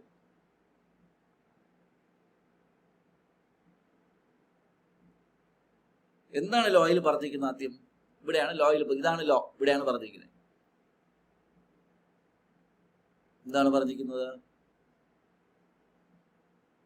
2/11/2018 ശേഷം ക്രിയേറ്റ് ചെയ്യോ മോഡിഫൈ ചെയ്യോ ചാർജ് ആണെന്നുണ്ടെങ്കിൽ 60 ദിവസത്തിനകത്ത് നിങ്ങൾക്ക് അഡീഷണൽ ഫീ വെച്ച് നിങ്ങൾക്ക് ഫയൽ ചെയ്യാം. എന്നാൽ ആ ഡേറ്റിൻ്റെ അകത്ത് ഫയൽ ചെയ്യാൻ പറ്റിയില്ലെങ്കിൽ ഫർദറായിട്ട് 60 ദിവസം കൂടെ സമയം തരും. മൊത്തം 120 ദിവസം വരെ ഇനി ചാർജ് രജിസ്റ്റർ ചെയ്യാൻ പറ്റും.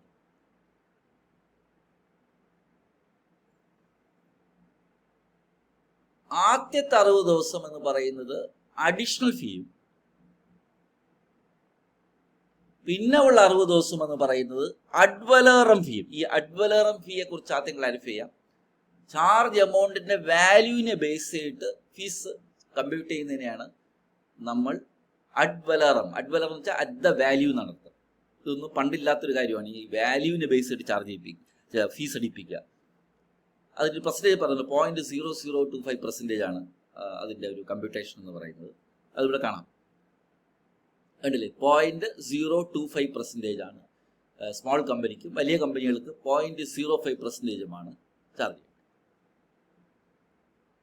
മൊത്തത്തിൽ ചാർജ് ക്രിയേറ്റ് ചെയ്യേണ്ട ദിവസം വന്നിട്ട് 120 days ആണ്.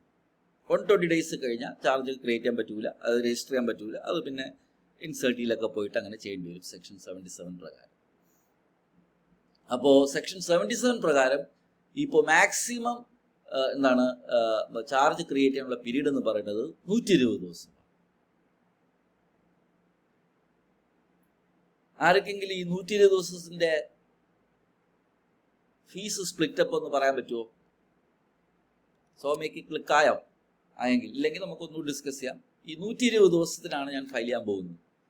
ഒരു കമ്പനി 120th ഡേറ്റിലാണ് ഒരു ചാർജ് ഫയൽ ചെയ്യാൻ പോകണമെങ്കിൽ ഇതിന്റെ ഫീസ് എങ്ങനെയാണ് സ്പ്ലിറ്റ് ചെയ്തിരിക്കുന്നത്? ഇനിയൊന്നോ സൗമിക്ക് പറയാൻ പറ്റാറായോ? നോക്കിക്കോട്ടെ, എല്ലാവരും നോക്കിക്കോളൂ പ്ലീസ്. കാരണം ഒറ്റ ഷോട്ടിൽ അത് മനസ്സിലായാൽ പിന്നെ ടെൻഷൻ ഇല്ല, അല്ലെങ്കിൽ വെറുതെ അങ്ങോട്ടും ഇങ്ങോട്ടും പറഞ്ഞുകൊണ്ടിരിക്കുന്നത്. അതുകൊണ്ടാണ്.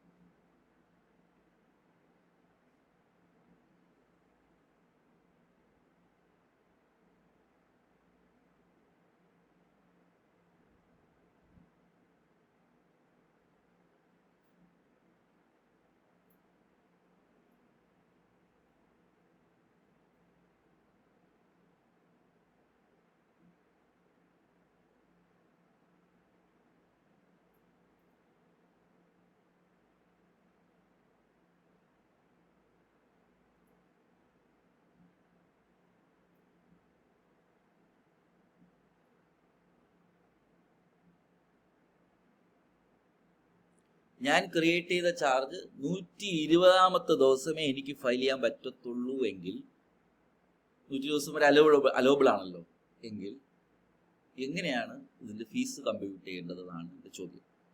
ഇതൊറ്റ ഷോട്ടിൽ മനസ്സിലായാൽ അതോട് തീർന്നു. നമ്മൾ other than small company OPC എന്ന് വിചാരിക്കുക, അതായത് വലിയ കമ്പനികളാണെന്നുണ്ടെങ്കിൽ അഡീഷണൽ ഫീ എന്ന് പറയുന്നത് 6 ടൈംസും അഡ്വലറം ഫീ എന്ന് പറയുന്നത് 0.05% subject to maximum 5 lakhs.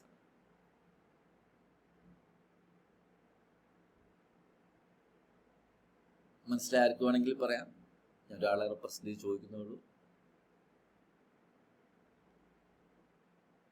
120 days maximum ഞാൻ യൂട്ടിലൈസ് ചെയ്തു. 120th ഡേയിലാണ് ഞാൻ ചാർജ് CSG1 ഫയൽ ചെയ്യുകയാണെങ്കിൽ what will be the fees four?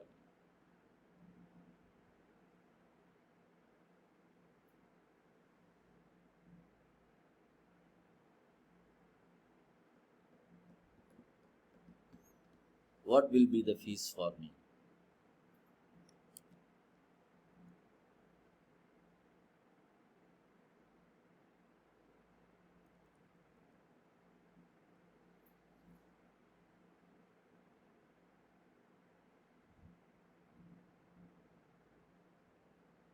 ഒരു നല്ലൊരു ഇല്ലസ്ട്രേഷൻ ഇൻസ്റ്റിറ്റ്യൂട്ട് ചെയ്തിട്ടുണ്ട്, നിങ്ങൾക്ക് നോക്കാം, പിന്നെ വീട്ടിൽ നോക്കാം.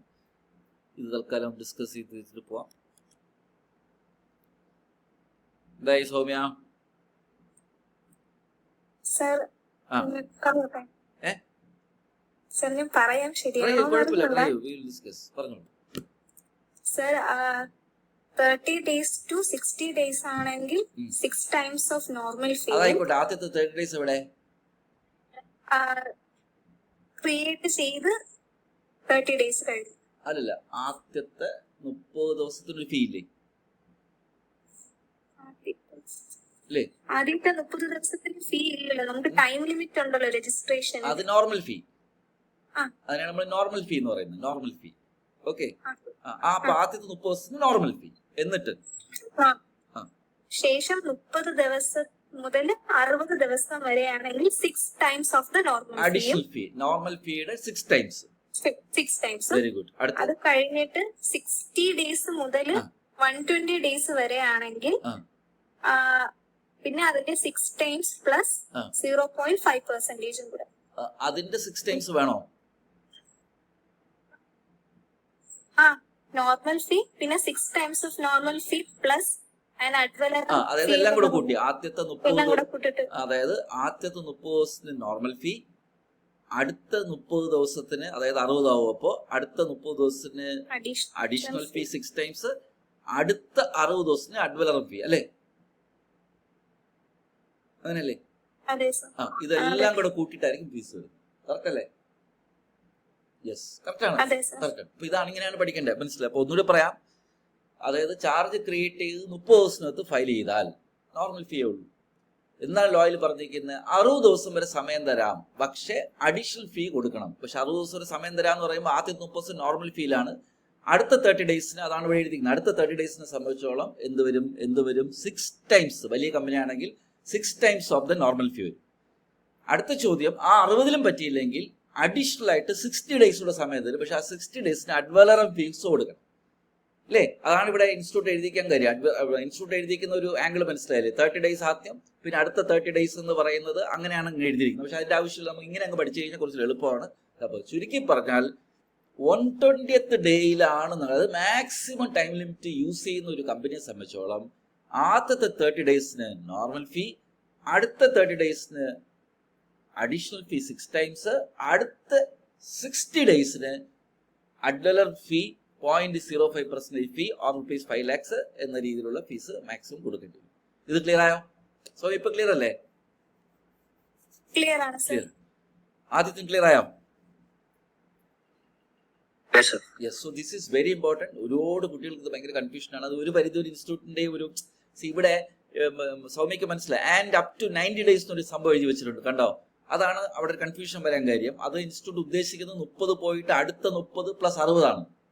മനസ്സിലായില്ലേ? പക്ഷെ അവിടെ പ്രശ്നം എന്ന് വെച്ചാൽ അടുത്ത 30ന് അഡീഷണൽ ഫീയും ബാക്കി 60ന് അഡ്വലറും ഫീ ആണ്. അത് അവിടെ അങ്ങോട്ട് എടുത്ത് പറഞ്ഞിട്ടില്ല എന്നുള്ളതാണ് അതിൻ്റെ അകത്തൊരു കൺഫ്യൂഷൻ വരാൻ കാര്യം. ഒരുപാട് കുട്ടികൾക്ക് ഫോട്ടോ എടുത്ത് ഡൗട്ട് വയ്ക്കുന്ന ഏരിയ. പക്ഷെ ഇൻസ്റ്റിറ്റ്യൂട്ട് ഇത് ഒരു പ്രോബ്ലം ചെയ്തിട്ടപ്പോൾ കറക്റ്റായിട്ട് ചെയ്തു. ഇത് കണ്ടോ, കറക്റ്റായിട്ട് എഴുതിയിട്ടുണ്ട്.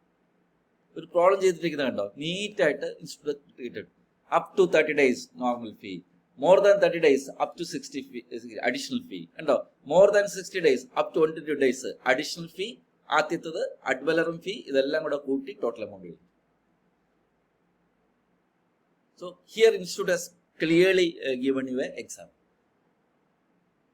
ഓക്കെ, അപ്പൊ ഇത് മറക്കരുത്. ഇനി അഥവാ കുട്ടികളെ ഇൻസ്റ്റിറ്റ്യൂട്ട് പഴയത് ചോദിച്ചു, അങ്ങനെ വരാൻ വഴിയില്ല. It is not a good 2012 മുമ്പുള്ള ഇനി ചോദിക്കുന്ന കാര്യമില്ല. അഥവാ ചോദിച്ചാൽ അതും കൂടെ ജസ്റ്റ് അറിഞ്ഞിരിക്കണം. അവിടെ ചാർജ് ക്രിയേറ്റ് ചെയ്ത ദിവസം മുതൽ 300 ദിവസമോ അല്ലാന്നുണ്ടെങ്കിൽ 6 മാസം ഫ്രം എന്ന രീതിയിൽ ഈ അഡീഷണൽ ഫീ കണ്ടില്ല. ഇങ്ങനെ ഒരു വലിയൊരു ഷെഡ്യൂൾ. കാരണം 300 ദിവസം വരെ സമയമുണ്ടല്ലോ. അതുകൊണ്ടാണ് അപ് ടു 30, 30 to 60, 60 to 99 വേണമെങ്കിൽ നോക്കി വെക്കുക. പ്രാക്ടിക്കലി അത് ചോദിക്കാൻ പറ്റില്ല, because now we are in 2025. But എന്നെ സംബന്ധിച്ചോളം ഞാൻ പറഞ്ഞു, ഞാൻ അവിടെ മുതലേ നമ്മൾ ഈ പഠിപ്പിച്ചു വരുന്നുണ്ട്. അന്നൊക്കെ ഇത് വലിയ സംഭവമായിരുന്നു, മനസ്സിലായില്ലേ? എന്നിട്ട് അന്ന് ഞാൻ പറയുമായിരുന്നു ഭാവിയിലുള്ളത് പിന്നെ വരും എന്നുള്ളത്. ഇന്നിപ്പോൾ നേരെ തലകുത്തിനായി, ഇത് വന്നിട്ട് പഴയതായി, ഇപ്പോൾ ഉള്ളത് കറക്റ്റായി അല്ലേ? അപ്പോൾ അതുകൊണ്ട് ഡോണ്ട് ടേക്ക് റിസ്ക്, അതും കൂടി ജസ്റ്റ് നോക്കി വെക്കുന്നതല്ലാണ്. So I will conclude this. Okay, so ഇനി ഡൗട്ട്സ് എന്തെങ്കിലും ക്ലാസ്സിൽ ഓപ്പൺ ആയിട്ട് ചോദിക്കാൻ പറ്റത്തില്ല എന്നുണ്ടെങ്കിൽ വോയിസ് നോട്ട് ഇട്ട് ഞാൻ പറഞ്ഞുതരാം. സംഭവം ഇത്രയേ ഉള്ളൂ. ഇപ്പോഴത്തെ നിയമപ്രകാരം ചാർജ് ക്രിയേറ്റ് ചെയ്യാൻ ഡീഫോൾട്ട് 30 ഡേയ്സ്, അടുത്ത 30 ഡേയ്സ്, അത് ടോട്ടൽ 60 ഡേയ്സ് ആണ്. പക്ഷെ അടുത്ത 30 ഡേയ്സ് കിട്ടണമെന്നുണ്ടെങ്കിൽ അഡീഷണൽ ഫീ 6 ടൈംസ്, പിന്നെ അതിലും പറ്റിയില്ലെങ്കിൽ 60 ഡേയ്സ് അഡീഷണൽ ആയിട്ട് കിട്ടും. പക്ഷെ ഞാൻ അഡ്വലറും ഫീ കൊടുക്കണം. അഡ്വലറും ഫീ എമൗണ്ടിനെ ബേസ് ചെയ്തിട്ടാണെന്ന് മറക്കരുത്. അപ്പോൾ 3 കമ്പനിയുണ്ട്. ഒരു കമ്പനിക്ക് 1 കോടി ലോൺ, മറ്റവന് 5 കോടി ലോൺ, മറ്റവന് 15 കോടി ലോണാണ്. ഈ ലോൺ എമൗണ്ടിനനുസരിച്ച് എന്ത് ചെയ്യും, ഈ വാല്യൂവിനെ ബേസ് ചെയ്തിട്ടായതുകൊണ്ട് വലിയ എമൗണ്ട് ഫീസ് കൊടുക്കേണ്ടി വരും കേട്ടോ. എന്തിനാ ഇങ്ങനെ വെച്ചിരിക്കുന്നത് സൗമ്യ? എന്തിനാ ഇത്രയും കടിച്ചപ്പെടുത്ത ഫീസ് വയ്ക്കാൻ കാര്യം എന്താണ്? എന്ത് ഡിസ്കറേജ് ചെയ്യാനാണ്? ഇത് ഓണേഴ്സിന്റെ സെറ്റിൽ ക്രിയേറ്റ് ചെയ്തിരിക്കുന്നത് കൊണ്ട് അല്ല, അത് മനസ്സിലായി. എന്തിനാണ് ഇത്രയും വാല്യൂവിനെ ബേസ് ചെയ്തിട്ട് ഫീസ് വെച്ചിരിക്കാൻ കാര്യം? എന്തുകൊണ്ടാണ്? എന്ത് പേടിപ്പെടുത്താനാണ്? എന്ത് ചെയ്യാനാണ്? എത്രയും പെട്ടെന്ന് ഡിഫോൾട്ട് എത്രയും പെട്ടെന്ന് ചാർജ് ക്രിയേറ്റ് ചെയ്യാൻ വേണ്ടി അല്ലേ? ശരിയല്ലേ? എത്രയും പെട്ടെന്ന് ചാർജ് ക്രിയേറ്റ് ചെയ്യാം. കാരണം ഈ നിയമം അറിയാവുന്ന ഒരാൾ, ഞാൻ ചോദിക്കട്ടെ, സിമ്പിൾ ആയിട്ട് ചോദിച്ചൊരു ചോദ്യം ചോദിച്ച് നമ്മൾ ഡിസ്കസ് ചെയ്ത് നിർത്താം. ഈ നിയമം അറിയാവുന്ന ഒരു കമ്പനിയും ബാങ്കറും ആണെങ്കിൽ എത്ര ദിവസത്തിനകത്ത് രജിസ്റ്റർ ചെയ്യാൻ നോക്കും? എത്ര ദിവസത്തിനകത്ത് രജിസ്റ്റർ ചെയ്യാൻ നോക്കും ഈ നിയമക്കാർ? ആദ്യത്തെ 30 ഡേയ്സ് ഫയൽ ചെയ്യാൻ നോക്കാം. അപ്പൊ തന്നെ നോർമൽ ഫീൽ പരിപാടി കഴിയും അല്ലേ? അതാണ് പോയിന്റ്. ഇതാണ് ലോയുടെ ഇന്റൻഷൻ. അഥവാ ലോൺ അഗ്രിമെന്റ് ക്ലോസ് ചെയ്യാൻ സമയം എടുക്കും, അങ്ങനെ ചില പ്രാക്ടിക്കാലിറ്റി ഉണ്ട്. അങ്ങനെയാണെങ്കിൽ ഒരു 30 ദിവസം കൂടെ എടുത്തു. അത് കഴിഞ്ഞാൽ കൈപൊള്ളും. ഞാൻ പറഞ്ഞ വാല്യൂവിനെ ബേസ് ചെയ്തിട്ടാണ്. 0.05% മോശമൊന്നും അല്ല. 500 കോടി 600 കോടിയൊക്കെ ഒരു ലോൺ ആണെന്നുണ്ടെങ്കിൽ വലിയ എമൗണ്ട് വരും അല്ലേ? പക്ഷെ മാക്സിമം ഒരു 5 ലക്ഷം പറഞ്ഞിട്ടുണ്ട്, അത് വേറെ കാര്യം. അതിന് മുകളിൽ പോകില്ല, ആവശ്യത്തിന് പറഞ്ഞു. ആൻഡ് ദിസ് ടൈം ലിമിറ്റ് ഞാൻ പറഞ്ഞ 3 കാര്യങ്ങളാണ് നമ്മൾ പഠിക്കുന്നത്: ചാർജ് ക്രിയേറ്റ് ചെയ്യുന്നതിനും, മോഡിഫൈ ചെയ്യുന്നതിനും, സാറ്റിസ്ഫൈ ചെയ്യുന്നതിനും കേട്ടോ. ഇതിൽ ക്രിയേറ്റ് ചെയ്യുന്നതിനും മോഡിഫൈ ചെയ്യുന്നതിനും ഇതേ ലിമിറ്റ്, ടൈം ലിമിറ്റ്. സാറ്റിസ്ഫാക്ഷൻ ഇതല്ല, അത് പിന്നെ നോക്കാം. ഓക്കെ, അപ്പോൾ ക്രിയേഷനും മോഡിഫിക്കേഷനും ഒരേ time limit. I think it's settled law. Any doubts you can ping me later, because time is ഇന്ന് ഒരു ഗസ്റ്റ് ഉണ്ടായിരുന്നു, അപ്പോൾ അല്പം താമസിച്ചു തുടങ്ങാനായിട്ട്. ഓക്കെ, ഇനി രജിസ്റ്റർ ചെയ്തില്ലെങ്കിലുള്ള കുഴപ്പം എന്താണ്? ഇപ്പോൾ നമ്മൾ ഇത്രയും നേരം പറഞ്ഞു. ഇപ്പോൾ സൗമ്യയെ ആദ്യത്വം നമ്മളെല്ലാവരും ഡിസ്കസ് ചെയ്തു. പ്രദീപേട്ടനും നന്ദനും എല്ലാവരും ഇങ്ങനെ നമ്മൾ വളരെ രാവിലെ മുതൽ ചാർജ് ക്രിയേഷൻ ഇത് ക്രിയേറ്റ് ചെയ്ത് രജിസ്റ്റർ ചെയ്തില്ലെങ്കിൽ എന്താണ് കുഴപ്പം എന്നുള്ളതാണ് അടുത്ത ചോദ്യം. This is a very important question. May be violation വരും, അതെല്ലാവർക്കും അറിയാം. സോ ആയിട്ട് പെനാൽറ്റി വരും. That is known to everyone. The issue here is charge create ചെയ്തിട്ട് നിങ്ങൾ രജിസ്റ്റർ ചെയ്തില്ലെങ്കിൽ, ഐ ഡോണ്ട് നോ, ആ തിയറിക്കകത്ത് എഴുതി വെച്ചിട്ടുണ്ട് കേട്ടോ, പക്ഷെ അത് കുറച്ച് സ്പെസിഫിക് ആയിട്ട് പറയേണ്ടതായിരുന്നു ഇൻസ്റ്റിറ്റ്യൂട്ട്. ചാർജ് ക്രിയേറ്റ് ചെയ്തിട്ട് സമയബന്ധിതമായിട്ട് രജിസ്റ്റർ ചെയ്തില്ലെങ്കിൽ പെനാൽറ്റി വരും. അതാണ് first consequence, foremost consequence from a company secretaries angle. But practically the issue is the bank will be categorized as an unsecured creditor. ചാർജ് ക്രിയേറ്റ് ചെയ്യുമ്പോൾ ബാങ്ക് ബേസിക്കലി എന്താവേണ്ടതാണ്? Secured creditor ആവേണ്ടതാണ്. പക്ഷെ ആ ചാർജ് നിങ്ങൾ രജിസ്റ്റർ ചെയ്തില്ലെങ്കിലുള്ള കോൺസിക്വൻസ് എന്ന് വെച്ചാൽ the bank or the financial institution which lend the money to the company will be categorized as an unsecured creditor, which is a very dangerous thing. കാരണം ലിക്വിഡേഷനിൽ company പോകുകയാണെങ്കിൽ ബാക്കിയുള്ളവർക്കെല്ലാം പൈസ കൊടുത്തിട്ട് ഈ പറയുന്ന ബാങ്കിന് പിന്നെ കിട്ടത്തുള്ളൂ. That is point number 2. One is penalty, second one unsecured creditor. Third one is this charge will become invalid or void under liquidation. Liquidation നടക്കുമ്പോൾ ലിക്വിഡേറ്ററിന്റെ അടുത്ത് ലിസ്റ്റ് കൊടുക്കും, ക്രെഡിറ്റേഴ്സ് ലിസ്റ്റ് കൊടുക്കുമ്പോൾ നിങ്ങളുടെ ചാർജ് അസാധുവായി പോകും. കാരണം നിങ്ങൾ രജിസ്റ്റർ ചെയ്തിട്ടില്ല. നിങ്ങൾ കമ്പനീസ് ആക്ടിൽ രജിസ്റ്റർ ചെയ്യാൻ പറയുമ്പോൾ ഞാൻ ചുമ്മാ take it lightly, don't take it seriously. ഒരു കുട്ടി CS പഠിക്കുന്നു, ഭയങ്കരമായിട്ട് പഠിച്ചുകൊണ്ടിരിക്കുക, CS പഠിക്കുന്നു, ഇൻസ്റ്റിറ്റ്യൂട്ടിൽ രജിസ്റ്റർ ചെയ്തിട്ടില്ല കോഴ്സിന്. സൗമ്യ തമാശയ്ക്ക് ചോദിച്ചാൽ എന്താണ് പ്രയോജനം? അല്ലേ, നിങ്ങൾ പഠിച്ചുകൊണ്ടിരിക്കണേ ഉള്ളൂ, നിങ്ങൾ സ്റ്റുഡൻ്റ് ആണ്, സംഭവിച്ചു. But whether you have right to write exam? No, നിങ്ങൾ രജിസ്റ്റർ ചെയ്തിട്ടില്ലല്ലോ. അത് നമുക്ക് പെട്ടെന്ന് ക്ലിക്ക് ചെയ്യും. അപ്പോൾ ഇവിടെ ചാർജും അതുപോലെ തന്നെയാണ്. നിങ്ങൾ ചാർജ് ക്രിയേറ്റ് ചെയ്തു, പക്ഷെ നിങ്ങൾ രജിസ്റ്റർ ചെയ്തിട്ടില്ല as per the company law under section 77. Then it will become a register ചെയ്യാത്ത ചാർജിന്റെ വാലിഡിറ്റി കിട്ടത്തില്ല. So that is why the law says if the company goes into liquidation, in the eyes of liquidator or the friend of liquidator, you will become void. Your debt will become void. So that is a dangerous thing. Point number 3. Point number 4 is a very interesting point. The loan will become immediately payable. നിങ്ങൾ register ചെയ്തില്ലല്ലോ, അപ്പോൾ പൈസ തിരിച്ചു കൊടുക്കാൻ പറയും പെട്ടെന്ന് bank. അപ്പോൾ ഈ 4 കോൺസിക്വൻസ് ഉണ്ട്. ഐ എം സോറി, നിങ്ങൾ കേട്ട് ശ്രദ്ധിച്ച് പഠിക്കുക. അത് എഴുതിയതിൽ അത്ര പോരാ, നല്ലതിൽ എഴുതിയിട്ടില്ല. Consequence of non registration, 1 is penalty under section 77. Second one is the bank will categorize this as an unsecured creditor. Third one is it is void against the liquidator while liquidation proceedings is happening. And fourth one is the loan will become immediately repayable. 4. നിങ്ങൾ സഹിക്കുമെങ്കിൽ ഞാൻ 5ാമത്തെ ഒരു കാര്യം കൂടെ ഞാൻ പറയാം. ഞാൻ ഒരു line പറയും, അത് നിങ്ങൾക്ക് ദഹിക്കുമെങ്കിൽ നിങ്ങൾ ഉൾക്കൊള്ളുക. 5ാമത്തെ കോൺസിക്വൻസസ്. ഇവിടെ ഒരേ അസറ്റിൽ തന്നെ മൾട്ടിപ്പിൾ ബാങ്കിന് ചാർജ് ക്രിയേറ്റ് ചെയ്യാം. കാരണം ഒരു 100 ഏക്കർ സ്ഥലം അല്ലെങ്കിൽ 50 ഏക്കർ സ്ഥലം, 10 ഏക്കർ സ്ഥലം, അതിൻ്റെ അകത്ത് ഒരു 5 ലക്ഷം 10 ലക്ഷം ലോണല്ലോ, ഇഷ്ടംപോലെ ലോൺ കിട്ടുമല്ലോ. അപ്പോൾ ഒരു ബാങ്കിന് നമ്മൾ ലോൺ എടുക്കും. കുറേ കഴിഞ്ഞ് അതേ അസറ്റ് വെച്ച് നമ്മൾ വേറൊരു ബാങ്കിന് ലോൺ എടുക്കും. കാരണം വലിയ പറമ്പല്ലേ, വലിയ പ്രോപ്പർട്ടിയല്ലേ. ഓക്കെ, ഇനി ഞാൻ ഒരു ലൈന് പറയാം.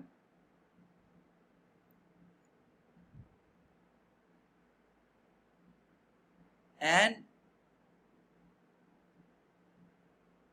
a registered second charge holder will get priority over the first unregistered charge holder.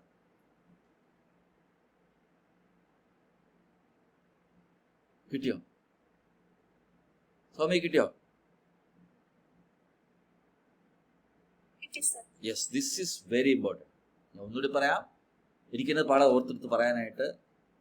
And registered second charge holder, അയാൾ പിന്നെയാണ് ചാർജ് രജിസ്റ്റർ ചെയ്തത്, പക്ഷെ അയാൾ രജിസ്റ്റർ ചെയ്തിട്ടുണ്ട്, will get priority over the first unregistered charge holder. ആദ്യമേ charge create ചെയ്ത ഒരാളുണ്ട്, അയാൾ ലോണൊക്കെ കൊടുത്ത് സന്തോഷിക്കും, പക്ഷെ അയാൾ ചാർജ് ക്രിയേറ്റ് ചെയ്തില്ല. പക്ഷെ 2-3 വർഷം കഴിഞ്ഞിട്ടാണ് 2ാമത്തെ ബാങ്ക് ചാർജ് ക്രിയേറ്റ് ചെയ്തത്, പക്ഷെ അയാൾക്ക് രജിസ്റ്റർ ചെയ്തു. അപ്പോൾ നിയമപരമായിട്ട് നോക്കുമ്പോൾ 2ാമത് ക്രിയേറ്റ് ചെയ്ത രജിസ്റ്റേർഡ് ചാർജ് ഹോൾഡറിന് നിയമത്തിൽ പ്രയോറിറ്റി കിട്ടും, റാദർ ദാൻ ആദ്യം ക്രിയേറ്റ് ചെയ്ത അൺരജിസ്റ്റേർഡ് ചാർജ് ഹോൾഡർ. സോ ഇതൊക്കെയാണ് കോൺസിക്വൻസ് ഓഫ് നോൺ രജിസ്റ്റർ. അത് അത്രത്തോളം നിലയിൽ ഐ ഡോണ്ട് നോ വെദർ ഇങ്ങനെ എഴുതിയിട്ട് ശരിക്കും നല്ലയിൽ എഴുതേണ്ടതായിരുന്നു. ഞാൻ പറഞ്ഞു കഴിഞ്ഞു 5 point. I hope I had, without break, I had discussed. Okay. So, I think that become immediately payable. So, it's time to move fast.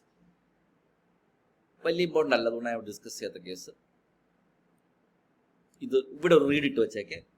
Like, we KSF feed case. Just put a read, okay? I felt somewhere, WhatsApp course interesting. Put a read.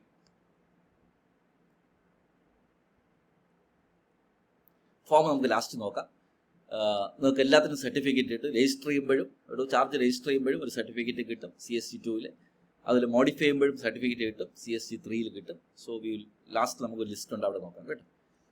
I think now will go for modification. Okay, ഇതൊക്കെ നമ്മൾ already ഈ നേരത്തെ പറഞ്ഞ ചാർട്ടും 30 days time ഒക്കെ institute കുറച്ച് കഴിഞ്ഞ് നല്ല എഴുതിയിട്ടുണ്ട്. So you can just have a look into it. Modification already create ചെയ്തിട്ടുള്ള ചാർജിൽ എന്തെങ്കിലും major terms and conditions vary ചെയ്യുമ്പോൾ നിങ്ങൾ അതിന് രജിസ്റ്റർ ചെയ്യണം. അതിനെയാണ് നമ്മൾ മോഡിഫിക്കേഷൻ ഓഫ് ചാർജ് എന്ന് പറയുന്നത്. ഉദാഹരണം പറഞ്ഞാൽ ലോൺ അഡീഷണൽ ആയിട്ട് എടുക്കുന്നു അല്ലേ. ഫോർ എക്സാമ്പിൾ 10 കോടി ലോൺ എടുത്തു, ചാർജ് രജിസ്റ്റർ ചെയ്തു. അതേ പ്രോപ്പർട്ടി വെച്ചിട്ട് നിങ്ങൾ 2 കോടി കൂടെ ടോപ്പ് അപ്പ് ലോൺ അപ്ലൈ ചെയ്തു. അതിപ്പോൾ 10 കോടി എന്നുള്ള ലോണ് 12 കോടിയായി. അപ്പോൾ കണ്ടോ ചാർജ് മാറിയില്ലേ? അപ്പോൾ ഓൾറെഡി വെച്ചിരിക്കുന്ന ചാർജിൽ രജിസ്റ്റർ ചെയ്യുന്നതിൽ 10 കോടിയല്ലേ ഉള്ളൂ എക്സ്പോഷർ. അപ്പോൾ ഇത്തരം മാറ്റങ്ങൾ വരുമ്പോൾ നിങ്ങൾ വീണ്ടും എന്ത് ചെയ്യണം? ചാർജ് മോഡിഫൈ ചെയ്യണം. ഓക്കെ. 2% ഓഫ് ഇൻട്രസ്റ്റ് മാറും. ആദ്യം 8% പലിശക്കാണ് ലോൺ എടുത്തത്. ചെറിയ RBI റേറ്റ് മാറുന്നതനുസരിച്ച് അങ്ങോട്ടേക്കും 6.2, 8.25, 8.10 ഒക്കെ കൂടും. അതൊന്നും കുഴപ്പമില്ല. പക്ഷേ ബാങ്ക് റിവൈസ് ചെയ്യാണ് നിങ്ങളെ ലോണിൻ്റെത്. മാറ്റിയിട്ട് പറഞ്ഞു 9% പലിശയായി. അപ്പോൾ കൊണ്ടോ the terms and condition change. Then now again you have to register the charge. That is modification register. Major terms and കണ്ടീഷൻസിൽ വരുന്ന ചേഞ്ചസ് നിങ്ങൾ ROCയിൽ ഓൾറെഡി ക്രിയേറ്റ് ചെയ്തിരിക്കുന്ന ചാർജിന്റെ ചാർജ് ID വെച്ച് നിങ്ങൾ മോഡിഫൈ ചെയ്യും. So that is called modification of charge. Okay. So this is very important and you have to study. ഇവിടെ ഒരു ഏരിയ ഉണ്ട്, ഇതാണ് important. What causes modification? Point number 1, increase or decrease the amount of borrowing. ഞാൻ പറഞ്ഞല്ലോ 10 കോടി loan already ഉണ്ട്. കുറച്ച് കഴിഞ്ഞപ്പോൾ വീണ്ടും പൈസ ആവശ്യമെന്ന് ടോപ്പ് അപ്പ് ചെയ്തു, 12 കോടിയാക്കി ആ ലോൺ, അല്ലെങ്കിൽ 15 കോടിയാക്കി. അല്ലെങ്കിൽ പൈസ ആവശ്യമില്ല, ബൾക്ക് ഒരു എമൗണ്ട് തിരിച്ചടച്ചു. 10 കോടിയിൽ അറൗണ്ട് 4 കോടി രൂപ തിരിച്ചടച്ചു. അപ്പോൾ 6 കോടിയായിട്ട് ലോൺ കുറഞ്ഞു. പക്ഷേ ബാങ്കിൽ ROCയിൽ ഇരിക്കുന്ന റെക്കോർഡ്സിൽ 10 കോടിയല്ലേ ഇപ്പോഴും, അല്ലേ? അപ്പോൾ അങ്ങനെ മേജർ ആയിട്ടുള്ള ഒരു ഇൻക്രീസോ ഡിക്രീസോ വരുമ്പോൾ നിങ്ങൾ എന്ത് ചെയ്യുന്നു? നിങ്ങൾ മോഡിഫൈ ചെയ്യണം. ഓക്കെ. പിന്നെ സ്വാപ്പിംഗ് ഓഫ് സെക്യൂരിറ്റി എന്ന് പറയും. അതായത് ചിലപ്പോൾ നമ്മളിപ്പോൾ ബാങ്കിന് കൊടുത്തിരിക്കുന്ന പ്രോപ്പർട്ടിയിൽ നിങ്ങളൊരു ബിൽഡിംഗ് വെക്കാൻ പോവുകയാണ്. അപ്പോൾ അതിന് പകരം നമ്മൾ വേറൊരു പ്രോപ്പർട്ടി തരാം. അതുകൊണ്ട് ഈ പ്രോപ്പർട്ടി റിലീസ് ചെയ്ത് മറ്റേ പ്രോപ്പർട്ടി കൊടുക്കാം. കമ്പനി സംബന്ധിച്ച് പല സ്ഥലങ്ങളിൽ പ്രോപ്പർട്ടി കാണില്ല. അങ്ങനെ സ്വാപ്പ് ചെയ്യും. പ്രോപ്പർട്ടീസ് തമ്മിൽ സ്വാപ്പ് ചെയ്യുകയാണെന്നുണ്ടെങ്കിൽ പ്രോപ്പർട്ടി മാറിയല്ലോ. അപ്പോൾ നമ്മൾ എന്ത് ചെയ്യണം? ഓൾറെഡി ക്രിയേറ്റ് ചെയ്യുന്ന ചാർജിൽ ചേഞ്ച് ഉള്ളതുകൊണ്ട് നമ്മൾ എന്ത് ചെയ്യണം? അതിനെ മോഡിഫൈ ചെയ്യും. ഓക്കെ കുട്ടികളെ. അടുത്ത് മേജറായിട്ട് ബാങ്ക് റേറ്റ് ചേഞ്ച് ചെയ്യുമ്പോൾ, പക്ഷേ ഈ ചേഞ്ച് വന്നിട്ട് ഈ ബാങ്ക് റേറ്റ് RBI മാറ്റുന്ന റേറ്റ് അല്ല, നമ്മളെ ടേംസ് ലോണിൽ എന്തെങ്കിലും മേജർ മാറ്റങ്ങൾ ഉണ്ടാണെങ്കിൽ അത് മാറ്റണം. അതുപോലെ എക്സ്റ്റൻഷൻ ഓഫ് റീപേയ്മെന്റ്. 10 വർഷത്തെ EMI ആയിരുന്നു നമ്മൾ പ്ലാൻ ചെയ്യുന്നത്. അറൗണ്ട് 9 വർഷമായിട്ട് പൈസ ഒന്നും അടച്ചിരിക്കാൻ പറ്റിയില്ല. ഒരു 5 വർഷം കൂടെ ഈ ലോണിന്റെ ടെന്യൂർ മാറ്റി തരാനായിട്ട് നമ്മൾ എക്സ്റ്റൻഡിനായിട്ട് അപ്ലൈ ചെയ്യുന്നു. അപ്പോൾ ആ ലോണിന്റെ ടേംസ് ആൻഡ് കണ്ടീഷൻസ് മൊത്തം മാറും. അങ്ങനെ മേജറായിട്ടുള്ള ടേംസ് ആൻഡ് കണ്ടീഷൻസ് മേജറായിട്ടുള്ള മാറ്റുമ്പോൾ കുട്ടികളെ ഓൾറെഡി രജിസ്റ്റർ ചെയ്തിരിക്കുന്ന ചാർജിൽ മാറ്റമുള്ളതുകൊണ്ട് തന്നെ നമ്മൾ എന്ത് ചെയ്യണം? ഇതേ ടൈം പീരീഡ്, നേരത്തെ പറഞ്ഞ 30+60 ടൈം പീരീഡിൽ നിങ്ങൾ എന്ത് ചെയ്യണം? നിങ്ങൾ മോഡിഫിക്കേഷനും കൂടെ ഫയൽ ചെയ്യണം. അതിന് പ്രത്യേക ഫോമാണ് നമ്മൾ പിന്നെ ഡിസ്കസ് ചെയ്യാം. I think it is clear, right? Yes. അപ്പോൾ ഇതൊക്കെ ഇമ്പോർട്ടൻ്റ് ആണ്. നമ്മൾ ഈ എല്ലാവരും കേട്ടോണ്ട് ഈ ചാർജിൽ ഏറ്റവും കൂടുതൽ നമ്മൾ പഠിക്കുന്നതും ഗൗരവം വരുന്നതും സീരിയസ് ആവുന്നതും ഈ ഫീസ് കണ്ടുപിടിക്കുന്നതല്ല. ഒരുത്തപ്പെട്ട എല്ലാ കുട്ടികളും. പക്ഷെ ചോദിക്കുന്നത് ചിലപ്പോൾ അതായിരിക്കത്തില്ല. എന്തായാലും institute what is the fees എന്ന് പറഞ്ഞ് ചോദിക്കാൻ പോകുന്നില്ല, അല്ലേ? അപ്പോൾ ഇൻസ്റ്റിറ്റ്യൂട്ട് ചോദിക്കുന്ന ക്രിസ്റ്റലൈസേഷൻ്റെ സാഹചര്യം, മോഡിഫിക്കേഷൻ്റെ സാഹചര്യം, ഇങ്ങനത്തെ കാര്യങ്ങളായിരിക്കും ചോദിക്കുന്നത്. അതുകൊണ്ട് നമ്മൾ ഫോക്കസ് ചെയ്യുന്ന വേറൊരു ഏരിയയിലാണെങ്കിൽ ചിലപ്പോൾ ചോദിക്കുന്നത് ഇങ്ങോട്ടൊക്കെ ആയിരിക്കും, കേട്ടോ. അപ്പോൾ ഇൻസ്റ്റിറ്റ്യൂട്ട് അതൊക്കെ എന്താണ് തലങ്ങും വിലങ്ങൊക്കെ പടമൊക്കെ വെച്ച് വരച്ചിട്ടുണ്ട്. That's good. ഫോമൊക്കെ നമുക്ക് തൊട്ട് പറയുമ്പോൾ വരാം. ആ ഫോം നോക്കാം. ഇനി നമ്മൾ ഒരു സംഭവം കൂടെ നോക്കണ്ട്, satisfaction of charge. CST7 register ആണ്, അത് വരാം. ഇൻസ്റ്റിറ്റ്യൂട്ട് ഒത്തിരി കേസ് ചെയ്തിട്ടുണ്ട്.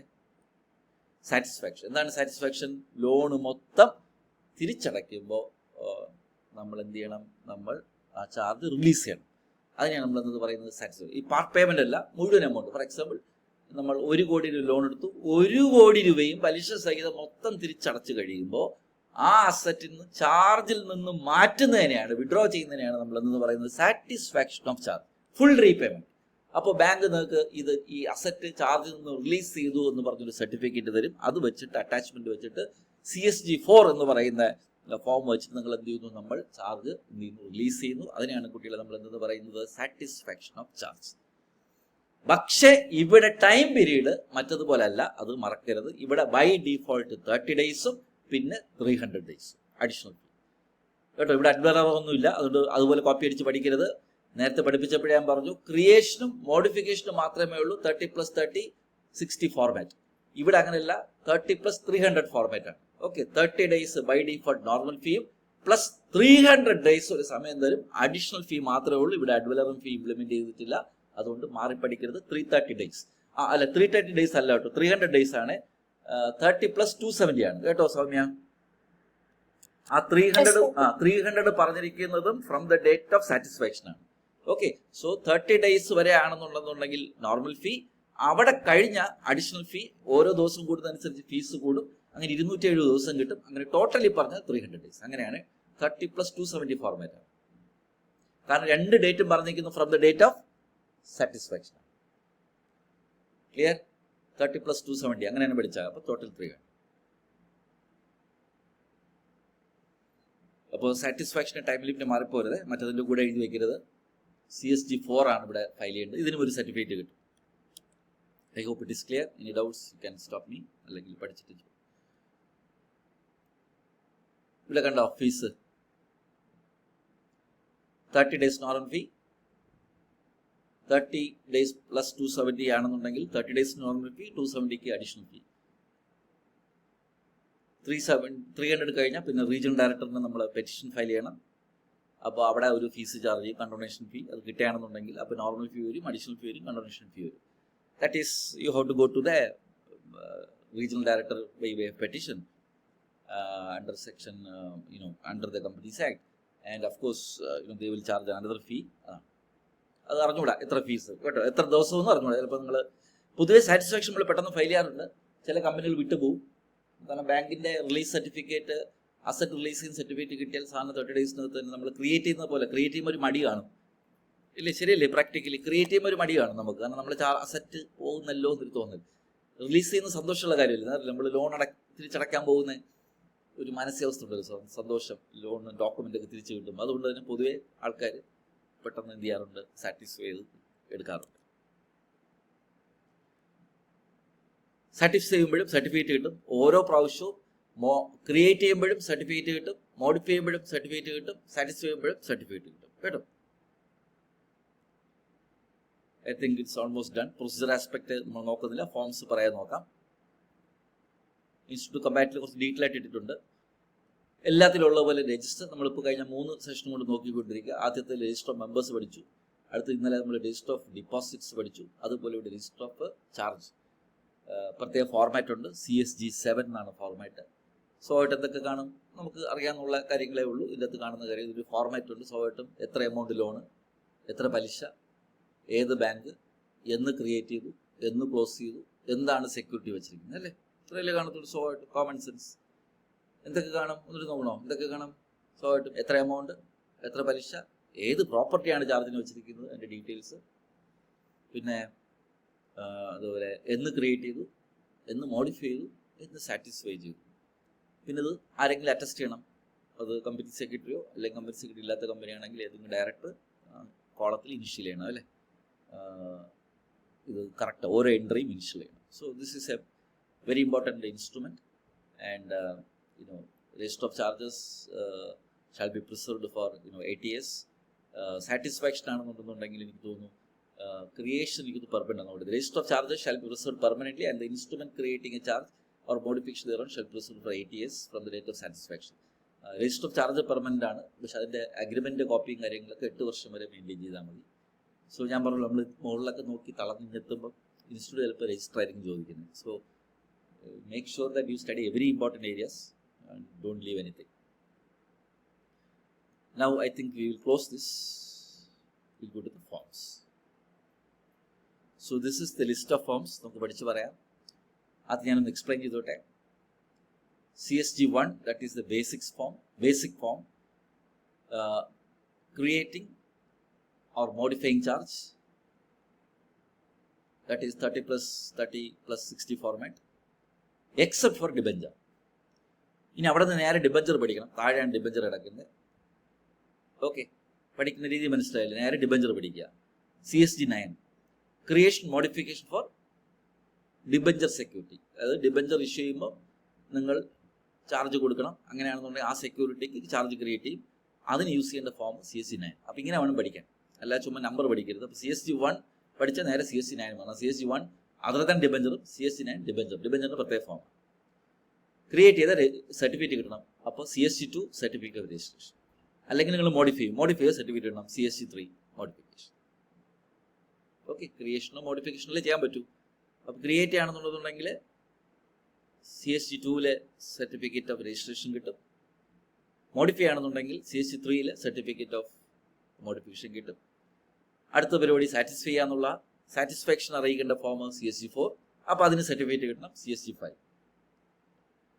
ഓക്കെ, കമ്പനി അടച്ചു പൂട്ടുന്ന സിറ്റുവേഷൻ വരെയാണെന്നുണ്ടെന്നുണ്ടെങ്കിൽ ലിക്വിഡേറ്ററിന് മുമ്പിൽ വൈഡ് ആവുന്നൊക്കെ പറയാം. അങ്ങനത്തെ കോംപ്ലിക്കേഷൻ സിറ്റുവേഷൻ നിങ്ങൾ റിസീവറിനെ അപ്പോയിന്റ് ചെയ്യും. എന്തെങ്കിലും റിസീവർ നിങ്ങൾ അപ്പോയിന്റ് ചെയ്ത് CST6 ROC അറിയിക്കണം. കമ്പനിയിൽ മെയിൻറ്റെയിൻ ചെയ്യുന്ന രജിസ്റ്റർ ഓഫ് ചാർജ് ആണ്, അതാണ് നമ്മൾ CST7. അടുത്ത് വന്നിട്ട് നിങ്ങൾ ഓൾറെഡി ഫയൽ ചെയ്ത CSG1 ക്രിയേഷനിലോ മോഡിഫിക്കേഷനിലോ സാറ്റിസ്ഫാക്ഷനിലോ എന്തെങ്കിലും തെറ്റ് പറ്റിപ്പോയി, എമൗണ്ടിലോ പെർസെൻറ്റേജിലോ തെറ്റ് പറ്റിപ്പോയാൽ അത് അവിടെ കിടക്കും റെക്കോർഡ്സിൽ അല്ലേ.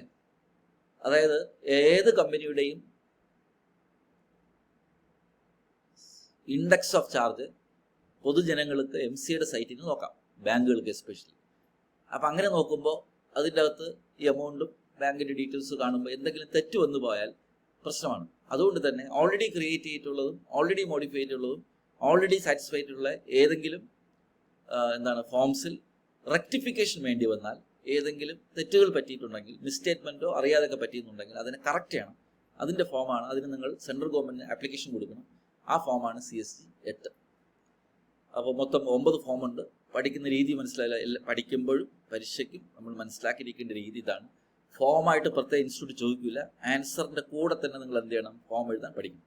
ഓക്കെ, അപ്പോൾ എങ്ങനെയാണ് പഠിക്കേണ്ടത്? CSG1 കഴിഞ്ഞാൽ 9, CSG1 ക്രിയേഷനോ മോഡിഫിക്കേഷനോ, അപ്പോൾ ക്രിയേറ്റ് ചെയ്യുന്നതിൻ്റെ സർട്ടിഫിക്കറ്റ്, മോഡിഫൈഡ് സർട്ടിഫിക്കറ്റ്, അടുത്ത പരിപാടി സാറ്റിസ്ഫാക്ഷൻ, അപ്പോൾ സാറ്റിസ്ഫാക്ഷൻ്റെ സർട്ടിഫിക്കറ്റ്. അടുത്തത് 3 ഇവൻറ്റ്സ് ആണ്. ഒന്ന് റിസീവറിന് അപ്പോയിന്റ് ചെയ്യുന്ന കേസിനാണ് 6, കമ്പനിയിൽ മെയിൻ രജിസ്റ്റർ 7, തെറ്റ് പറ്റിപ്പോയി എന്തെങ്കിലും ഫയൽ ചെയ്തിട്ടുണ്ടെങ്കിൽ അതിൽ കറക്റ്റ് ചെയ്യാനായിട്ട് CSG സെൻട്രൽ ഗവൺമെന്റ് പരിശീലനം കൊടുക്കണം CSG8. അപ്പോൾ നോൺ സ്റ്റോപ്പ് ക്ലാസ് ആയിരുന്നു. ചാർജ് നല്ലൊരു ഏരിയ ആണ്, മനസ്സിലായി. ഇതൊക്കെ പൊന്നുപോലെ പഠിക്കാൻ പറ്റും. you can study it like anything, but only thing is you require focus. അതാ ഞാൻ പറഞ്ഞത്, ക്ലാസ് ശ്രദ്ധിച്ച് കേട്ടിട്ട് ഇന്നോ നാളെയോ പഠിച്ചു വയ്ക്കുക, so that it will settled. ഞാൻ പറഞ്ഞു ഏറ്റവും കൂടുതൽ ഇൻസ്റ്റിറ്റ്യൂട്ട് ചോദിച്ചിട്ടുള്ള ചോദ്യങ്ങൾ ഇതാണ്, ക്രിസ്റ്റലൈസേഷനും മോഡിഫിക്കേഷൻ ഗ്രൗണ്ട്സ്, ഇങ്ങനെയൊക്കെ പറഞ്ഞ് ചോദിക്കും. ഒരു കാര്യം കൂടെ പറഞ്ഞിട്ട് നമുക്ക് സെഷൻ നിർത്താം, പിന്നെ ക്വസ്റ്റ്യൻ ആൻസേഴ്സിലോട്ട് പോകാം. അത് ചിലർ ചോദിക്കുന്ന സംഭവം, നിങ്ങൾ ഒരു അസറ്റ് മേടിക്കുമ്പോൾ ചാർജോടുകൂടി മേടിക്കാം. മനസ്സിലായി? നമ്മൾ ചിലപ്പോൾ ലോണോടുകൂടി ബൈക്ക് മേടിക്കത്തില്ലേ, അല്ലേ, അല്ലെങ്കിൽ കാർ മേടിക്കത്തില്ലേ, വേറൊരാളുടെ കാറാണ്. ആ കാർ മേടിക്കാൻ പോകുമ്പോൾ തന്നെ നമ്മൾ എന്ത് ചെയ്യും, അതിൽ ഓൾറെഡി തന്നെ എന്ത് കാണും, ലോണ് കാണും. ആ ലോണോടുകൂടി മേടിക്കാം. അതുപോലെ ഇവിടെയും ഒരു പ്രോപ്പർട്ടി നിങ്ങൾ ബൈ ചെയ്യുമ്പോൾ, കമ്പനി ബൈ ചെയ്യുമ്പോൾ അതിൽ ഓൾറെഡി ചാർജ് ഉണ്ടെന്നുണ്ടെങ്കിൽ എന്ത് ചെയ്യുന്നുള്ള, അപ്പോൾ അയാളുടെ പേരിലിരിക്കുന്ന ആ കമ്പനിയുടെ പേരിലില്ല. അപ്പോൾ ഈ മേടിച്ച് 30 ദിവസത്തിനകത്ത് ഇതല്ല, എന്നിട്ട് എന്ത് ചെയ്യും, മറ്റേ കമ്പനിയുടെ പേര് മാറ്റി എൻ്റെ കമ്പനിയുടെ പേരാക്കും, അല്ലേ? ശരിയല്ലപ്പാ. അപ്പാ ഒരു കാറ് എയുടെ കാറാണ്, അതിൽ 10 ലക്ഷം രൂപ ലോൺ ബാക്കിയുണ്ട്.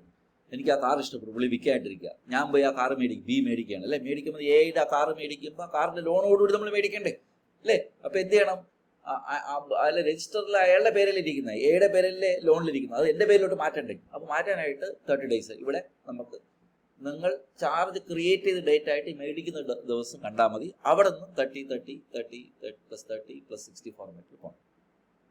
ഓക്കെ, അപ്പോൾ നമുക്ക് ആ ഫോമൊക്കെ ഒന്ന് പഠിച്ചു പറയാം. ഓക്കെ.